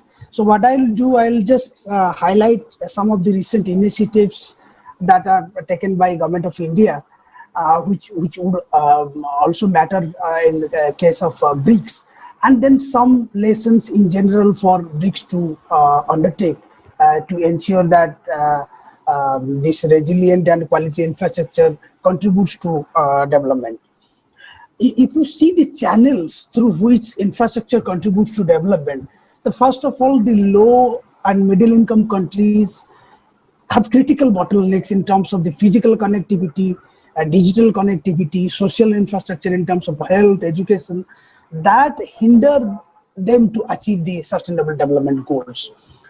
So what it requires, we may go back to 60s, the concept of growth centers. So linking growth centers to the hinterland in an effective fashion through a well-calibrated, well-planned network of connectivity, and then juxtaposing that with social infrastructure could be a win-win kind of situation for infrastructure delivering the desired result for the inclusive development. It is also equally necessary, along with the external integration of the economies, efficient internal economic integration should happen. There are rural areas, there are areas lacking in terms of, benefiting from the global and regional value chains. So internal economic integration could also be done through, infrastructure. And then as I mentioned, social infrastructure and skilling both can prompt the SME sector contribution to development, which is also magnifying the contribution of infrastructure to development. There is a need in the modern setup that you see. We are now transiting to most of the IT-enabled systems that makes the system faster, robust, and also easy to monitor the progress. But what we need not miss in the process is the local connect. That in the race for say building mega infrastructure projects, we should keep in mind that whatever infrastructure we are building with the ambition of achieving development should have sufficient local content. Local resources should be efficiently harnessed. The project site should be identified so that it facilitates local entrepreneurship development. So instead of a top-down approach, a bottom-up approach which aggregates the development priorities from the rural areas in a spatial context would be more meaningful. So that in that case, local employment would be generated, local development will happen. So infrastructure would not be a superimposition on them, rather it will be a part of the process which can act as a catalyst.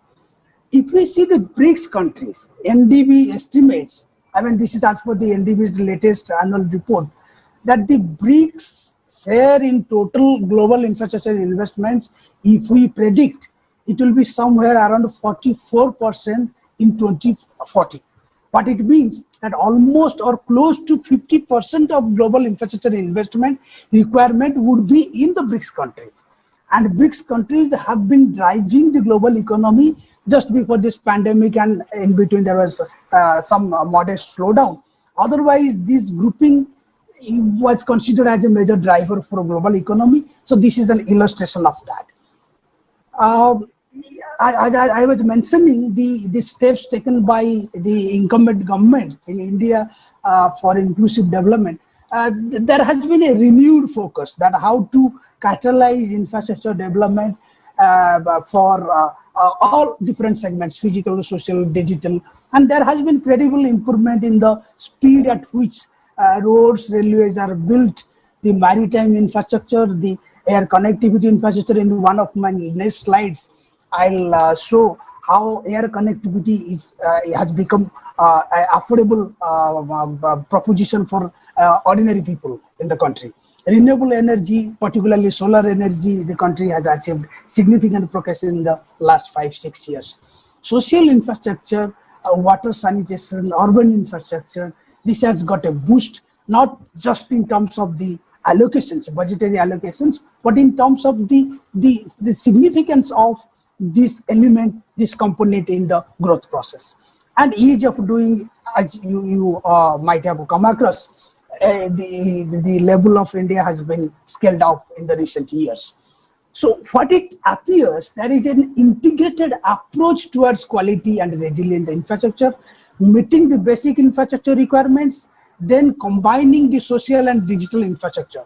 So smart cities mission, affordable housing, multimodal public transport, watershed management, at the same time not undermining the risks involved in the frequent occurrence of disaster. So renewable energy. So this encompasses the integrated approach which leads to quality and resilient aspect of infrastructure. And there has been the results in terms of manifested in terms of social infrastructure as well. So in there has been a couple of schemes. I think it is not that I don't have to read out the numbers. Unless there is a question, we can come back. But there has been both a fair balance between the rural and urban component of the infrastructure. Digital India, the size of the Indian economy, the potential for digital economy to transform the other sectors of the economy, and the potential of digital economy as such to grow as a separate sector is immense. And the Aadhaar card based digital identification has been a successful experiment in India, and this has been globally cited. These slides enumerates several of the schemes that the government of India and the state governments in have taken to say introduce digitalization in various spheres of the government functioning as well as businesses and the ordinary life. As you can see, e-hospital, e-NAM, all these are going to result the ordinary, make the ease of living in addition to ease of doing business. So digital economy is delivering in that way. And there are some schemes. This UDAN that you see, UDAN, is a scheme that says ordinary person can also travel by air, which used to be the cup of tea of the elites in the long back. Then you have the schemes like International North-South Corridor, Kaladan multimodal project that connects Bangladesh, Myanmar and India. Then inland waterways, both within India and with Bangladesh. So these experiments are actually delivering what we say the growth-oriented quality infrastructure, which improves quality connectivity and integrates people to the mainstream. And there are some forecasts for what type of infrastructure we need for India's ambition to reach a 5 trillion economy by 2025. So there is expectation that the funding for it should come proportionately from both the state and the provincial governments and equal participation of the private sector. There is a need for, diversifying the sources of funding. I'll come to the innovative funding thing. So carrying this agenda, what I mean, the BRICS to consider, given the experiments in India and other countries, localization of development is what matter for achieving the sustainable development goals. Localization means the infrastructure projects should be need-based, should be demand-driven, rather than merely on the financial viability of the projects. And infrastructure projects should avoid dependence on outside funding. Rather, to the extent possible, the domestic resources should be mobilized, domestic skills, domestic businesses, all this in the localization spirit has to be promoted. And at RIS, we have been proposing the idea of development compact, where it is not just providing some financial assistance or aid, rather all different channels, trade, grant, technology sharing, everything in a partnership model can be tried to sufficiently enhance the indigenous capability in the project countries where it leads to empowerment and industrial development. So localization is the key for quality infrastructure and achieving development. That is linked to the sustainability aspect. If we see the post-COVID world has to be a development decade, and BRICS takes the responsibility of spearheading that process, then certainly the local growth has to be sustained. Only when the local growth in these BRICS countries happen, then BRICS as an aggregate performer will also reflect its importance in the global economy. But we also know that there is a pervasive resource gap in these countries. These economies were growing before the crisis. They will continue to grow in the post-COVID world, but still the resource gap in terms of the infrastructure funding requirements will continue to grow. So there is a lack of how much is needed, and particularly if BRICS contributes to other countries in the world in terms of the LDC and other countries, they are seriously the resource gap is goes against the countries. Then we have this Industry 4.0, Society 5.0 goals, which is very much linked to infrastructure. I need not explain that. So domestic resource mobilization, which is key. Of course, we have MDB funding the projects, all these, but how to mobilize domestic resources? What are the innovative ways of plugging the resource leakages and raising resources, like municipal bonds, land capture, value capture, where we have land attached to railway stations, bus stops. So some land can be converted to commercial spaces, and the revenue generated out of that could be again invested back to maintain that infrastructure or creating the new infrastructure. User charges, user fees could be a controversial issue. In fact, BRICS countries are mostly developing countries, but then suitably that can also be channelized wherever possible. Addis Ababa Action Plan calls for preventing the resource leakage, that happens through illicit finance flows, money laundering, resource leakage. BRICS countries need to play a role in this.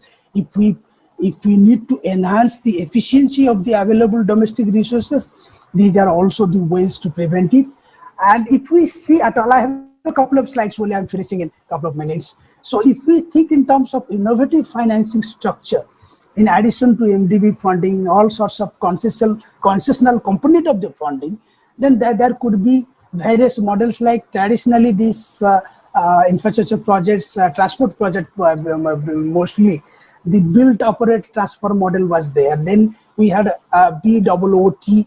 Now Indian National Highway Authority of India is trying a model, hybrid annuity model, where you have both the engineering, procurement, construction component and the BOT component. So unlike the pure EPC model, where you allow the developer to raise the resources, entire resources on its own, here the 40% contribution for the project cost would be given by the government, and the rest 60% would be raised from the private capital market or private sources, which somehow helps the distribution of risks and incentivize the developers to contribute to the infrastructure development process.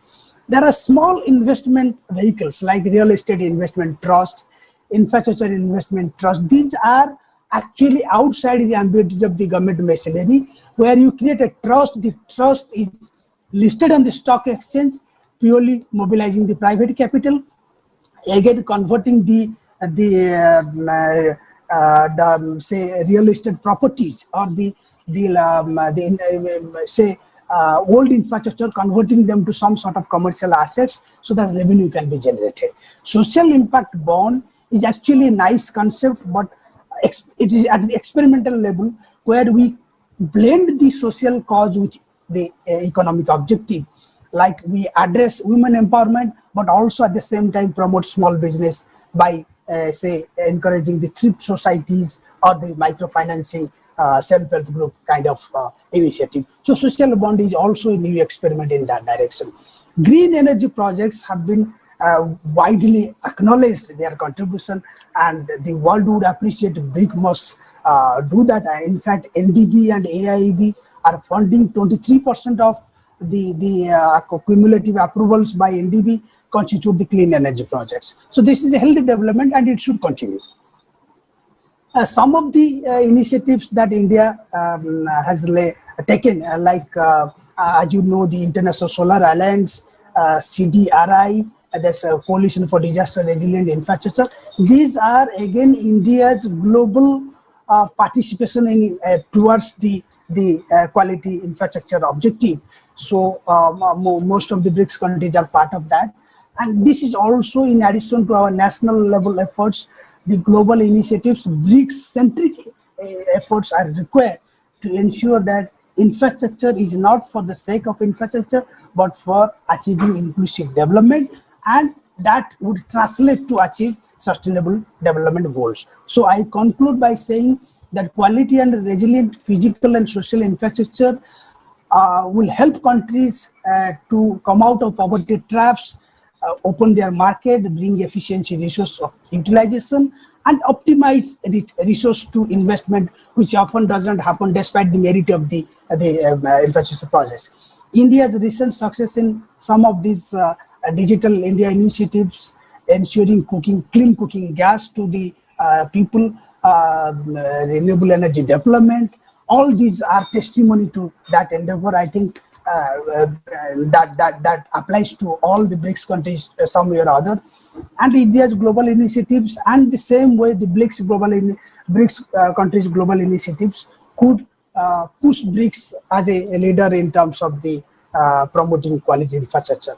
And our the new generation in multilateral development banks like NDB and AIB are doing good thing in terms of funding the green energy projects and sustainable development projects. They should continue to do that, and a roadmap in that direction should be emphasized. So with this, I close. Thank you all. Thank you very much. I would say that we are slowly getting into the tight schedule, but still, next speaker, Dr. Fulisili from Kelly. member, South African BRICS think tank, Sabit, University of Free State, South Africa, please.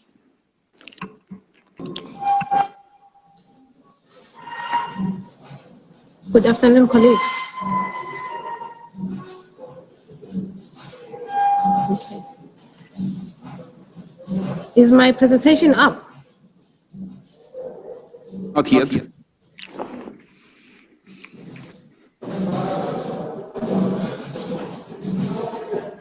I had requested that you upload it from your site.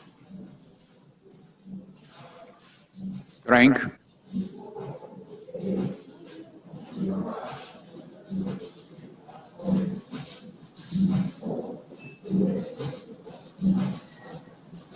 Thank you.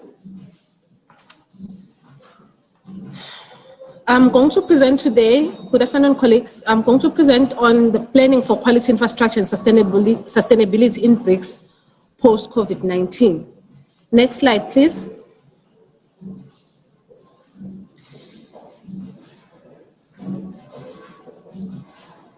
There is no doubt that BRICS countries prioritize infrastructure development and are aware that infrastructure development needs are fast changing.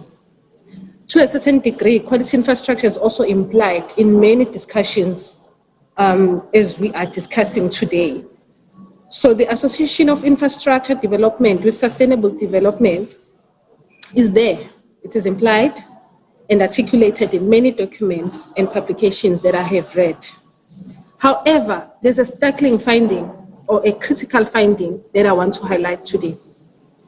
All BRICS declarations that I studied are silent about quality infrastructure development and its sustainability, except for the 10th BRICS summit held back in July 2018 in Johannesburg, South Africa. So the central argument of my presentation today is that proper research must be conducted to ascertain the situations in BRICS where quality infrastructure development is concerned. As you have seen in the previous presentations today, colleagues are highlighting particular situated notions of infrastructure, be it transport, social infrastructure, technology, etc. But we need to conduct proper research to ascertain these situations and nuance them and systematically plan towards quality infrastructure in BRICS. So, because if we do not make sense of how we must plan for quality infrastructure development in BRICS now, we stand to be overwhelmed by the urbanization waves and their associated infrastructure needs. And mind you, these urbanization waves are so uncertain, like we've seen this year with the COVID pandemic. Nobody anticipated it this year. Next slide, please. Okay, these are all the declarations in the past 11 years. If you study them, you don't pick up anything that says quality infrastructure or an agreement on it. As I said, it is implied, but it's not agreed clearly, vividly. And it's only mentioned once in the 10th BRICS summit hosted by South Africa. Okay, when we talk about quality infrastructure, we mean holistic development, right? As a previous speaker had articulated briefly. So it means we must consider a variety of things. I believe that economic infrastructure is an umbrella concept which touches on basic services, or it represents a foundational tool for an economy of a nation, region, city. So when we talk about economic infrastructure, we talk about standard and rules, culture, transportation, technology, financial, and so many other aspects. Next slide, please. So I have developed or I foresee two important scenarios if BRICS continues to discuss on infrastructure and sustainability, inclusive growth, and imply quality infrastructure and not necessarily agree and be clear on what BRICS is planning towards quality infrastructure. Two important scenarios. Next slide, please. The first scenario, this exercise takes a long time when you do it, strategic future scenario planning. So one of the critical elements is climate change. So the lack of implementation of quality infrastructure projects, particularly from the research that I've conducted, oil, coal, and gas producing industries in BRICS, will perpetuate the emission of greenhouse gases, as our speaker has articulated on that in the Brazilian situation as well, on transport too. So heavy environmental costs will therefore be borne by the future generations of BRICS. Hence, the sustainability of economic infrastructure will be compromised, and BRICS will be unable to achieve its commitment of attaining green energy transition. Next slide, please. Another scenario, future scenario that I have come up with is on the infrastructure violence. If infrastructural forms of past infrastructure decisions that perpetuated inequality across BRICS are not part of the discussions or of our agreement on quality infrastructure development, then infrastructural violence will increase in BRICS. And this has started already. For instance, in the continued damage of infrastructure through violent protests across BRICS will require a concerted intervention from the BRICS leaders. Next slide, please.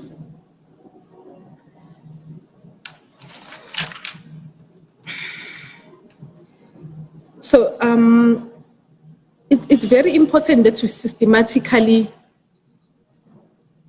agree and plan towards quality infrastructure development because of its importance. I'm going to highlight some of them, not all of them, because it's a lot for sake of time. But quality infrastructure development is a fundamental enabler of economic and inclusive growth for BRICS, more so today than in the past. When we talk about quality infrastructure, as we've said, it's roads, it's ports, railways, electricity, information, as the other colleagues have also touched on. So it can help BRICS build dynamic export-oriented sectors. It can contribute to the formation of government policies and regulations for science and technology, industrial development, and competitive international trade. It can bring new value chains and ecosystems to life. The list is long, so I'm not going to read all of the importance that I've highlighted. Next slide, please. So I'm going to put forward a couple of practical recommendations that I believe can enhance cooperation in quality infrastructure development in BRICS. One is that BRICS must urgently agree to cooperate on quality infrastructure development through declarations. So these declarations must offer opportunities for BRICS to define its agenda for quality infrastructure, sustainability, and inclusive growth. Two, the agreement must consider the complexities associated with building quality infrastructure in BRICS. As the previous speakers have articulated, India has its own complexities, Brazil its own complexities. So we need to agree, BRICS must agree or must consider these complexities associated with this QI. Also, issues of artificial intelligence, water, transport, environment, etc. It takes years, if not decades, to develop quality infrastructure to its functional state, and BRICS must consider the fast pace of urbanization. That is why I'm calling for the agreement, the declaration on quality infrastructure, possibly this year. Also, the competitive advantage of BRICS is its new development bank, a tool for the implementation of quality infrastructure. So we need to focus our energies on that because it is an important tool for the implementation of quality infrastructure or planning for quality infrastructure across BRICS. Thank you very much. I'm going to end there. Maybe just one more point, just to overemphasize that Quality infrastructure is the glue of everything BRICS is aiming to achieve. So planning for it can and must be overemphasized. Thank you. Thank you very much. Since we are, as a moderator, I probably was bad moderator. I didn't cut anybody. I'm a good man, but bad moderator. Thank you. We have two more interventions by my plan. We have Dr. Qing Zhang, Director, Center for People-to-People Exchange, Institute of BRICS Studies, Sichuan International Institute, China. Please, 3 minutes, if possible. Okay, thank you. Okay, thank you. Yeah. So first of all, I'd like to extend my gratitude and thankfulness to everybody involved in preparing for this great academic forum. So just now I've heard, a lot of speakers talking about the quality infrastructure building, and I have found some, common points or similarities from your talks. Such as the importance of quality infrastructure to the development of the economic growth and social inclusiveness, and also not a few speakers have talked about the coverage of quality infrastructure. So it includes not only the traditional ones in our minds, referring to the physical infrastructure building, but also the social infrastructure, including health, culture, and the and education. And also, you have pointed out, the different problems or challenges that stand in the way of our infrastructure building. For example, searching from India, just take India as a case study. And suggesting that one of the ways to address this issue is, by localization and innovating financing structure. And Priscina from Brazil, and takes Brazil as a case study, and focus on the public transport, the challenges and opportunities that provided for the quality infrastructure building in Brazil, and Wang Lei from China, stresses the role of quality infrastructure as the prerequisite for inclusive growth and the ties with global development. And our guest from South Africa, to Lee Sini, first mentioned good plan matters, and the history tells us that absence of mentioning the quality infrastructure has set us in a very unfavorable situation according to compared to some other countries.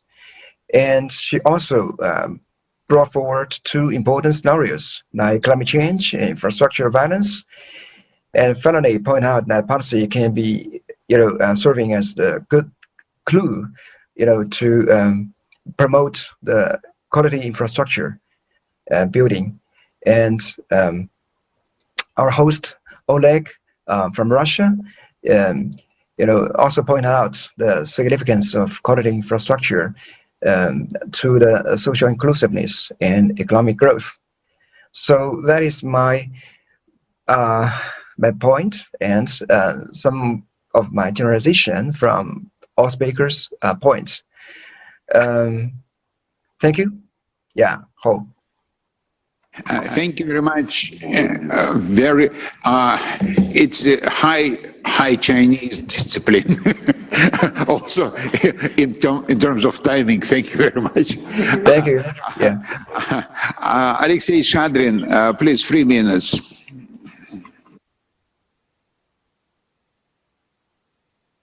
Speak to mic. Unmute, please. Yeah, hi everyone. Great to be here among such great speakers. I really agree with most of everything that previous speakers have said. And I'm also happy that sustainability issues were raised together at this discussion. We've also made our own research on sustainability agenda in BRICS countries related to infrastructure and investments in infrastructure. And indeed, we think that there should be a bigger focus on that, because BRICS countries are bonded together with, pretty similar sustainability issues.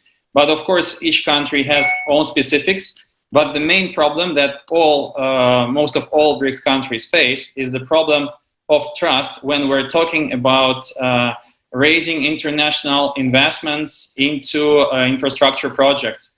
And it is even more fair when we're talking about small-scale infrastructure projects, which are most impactful and which are most needed. For example, residential projects for small villages, small towns. We really need to raise investments to finance this infrastructure, but there is the matter of trust, transparency, and transactional costs for such small-scale projects. And for that, UN Secretary General's Task Force on Digital Financing of SDGs lists a lot of possible implications of digital technologies that can help to increase transparency and efficiency of the process of financing the infrastructure and identifying such projects and working together. So my statement would be that BRICS countries should embrace those digital technologies to increase transparency and efficiency of infrastructure financing, establish common standards and approaches towards that, as well as platforms for such deals and such projects. There were some initiatives within BRICS, like the BEST platform, but we really need more of these initiatives, and this is what we see, for example, in the European Union and in other countries in light of the COVID recovery and the Green Deal. So this is the international trend remarked by UN and embraced by major nations. And I think in BRICS, we should also use digital technologies for infrastructure investments. And this could be a real game changer for our countries, will help us to increase our economic relations, technology transfer, and contribute to global sustainable development. Thank you very much. Thank you. Well, we basically covered all aspects of the agenda for today. You give me Mr. Boss. Oh, no. We have no Mrs. just Boss. To wrap up, I have few minutes. We don't support that, you know? We don't support. Mrs. Boss allows me to give you 3 minutes for wrap up. I published the article which we will sending on looking post-COVID CDGs update. CDG number 3 should be updated because it's what we have here in healthcare. Only eliminate all epidemics by 2030. We still need to survive the pandemic of 2020. So we need to change. State healthcare, private healthcare, interaction between inequality and healthcare. Because the most pandemic negative effects are not exactly in the poor countries, but in the countries with high inequality. For example, in the United States or Europe, we have very rich countries, Anglo-Saxon countries, with high infections and even loss of lives in the small, tight communities of poor people. So that's a whole range of social problems. So we need some targets for CDG number 10, for social inequality and other things. Infrastructure. Let me just go by mentioned sectors. Transportation. We will need probably enlarged entries facilities in airports for checking vaccine, like it was done 20 years, almost 20 years ago for anti-terrorism checking up. So it will be some more checking up. Second, in agriculture, it's clear: harvest, processing, transportation, no waste. We understand it, but it's less and less involvement of people and double checking of quality of cleanness, packaging, and everything. Energy. CO2 emission is our enemy. No, that's clear. By the way, it's still not quite clear how India goes to use sun panels. But are you building the railroad to coal mines? I'm still waiting. If we are building the railroad, it's one thing. If you are not building the railroad, it's another thing. We know what we are talking about. Maybe not everybody, but we know. But there is other things. LNG gives more emission than pipeline gas, because it's a regasification. It's a lot of additional waste and CO2 emission. So it's not quite easy just to move from pipeline. Definitely better if you go about energy and gas than LNG. Urban. What is happening in centers of European cities is disappearance of jobs in the center. Government jobs, tourist jobs, service to tourists and government jobs. So maybe we will, and the recent decades, people were using mass transportation. The main problem was how to commute people from suburbs to center and back. If there is no people in the center, maybe we changing urbanistic approach to big cities. Jobs would moving online with digitalization, and people will be living in suburbs, and there is no need to move millions of people to the downtown. Next, healthcare, as I said, it's a big problem, because we will need, if poor people in some countries, who are we? Just let's forget about the most poor or industrial workers or something. Let's take just service, what sociologists would call second quintile. Second quintile. So people servicing hotels, transportation, recreation, restaurants. If we are living too tight and subjected to epidemics, you cannot protect other people from infection. You need to secure good health of service of people and services. Otherwise, it doesn't work. Now we know that a lot of center of epidemic in Europe was one big ski resort in Austria in mid-February, in 20th of February. 1,000 of people, infection was in there, but nobody paid attention to it. And thousands of skiers for 2 weeks were tied in the cars moving up and down mountains and in beer bars for 2 weeks. And these thousands moved the COVID all around the world. From one place, there is a whole story about it. So it will be a lot of work on CDG-free. And finally, we're thinking that it's virtually impossible to secure the recovery in the world without, for example, Americans, Chinese, and Russian tourists returning to Europe. The most deep crisis, recession this year in Europe is in France, Spain, and Italy, because tourists gone.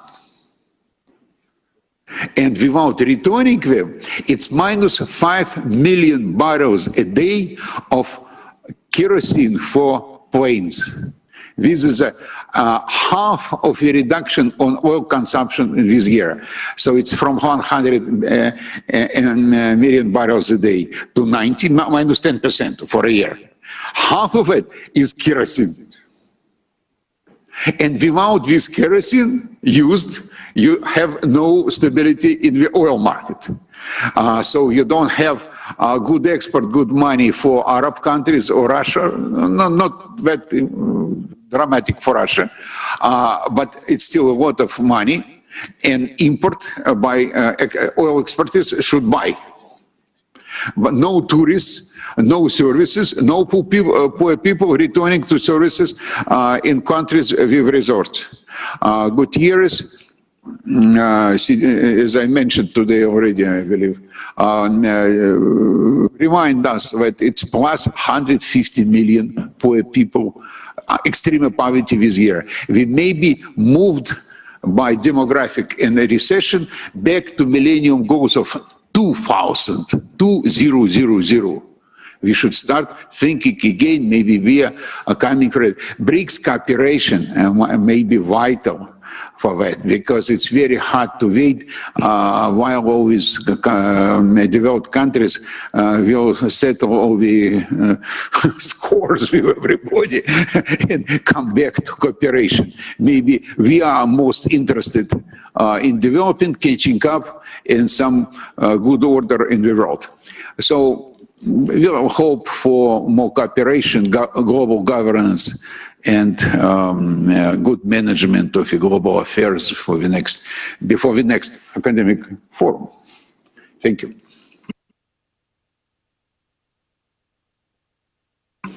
I'm allowed to close the meeting. Thank you very much. Friday. Goodbye. See you next year. Thank you. Thank you.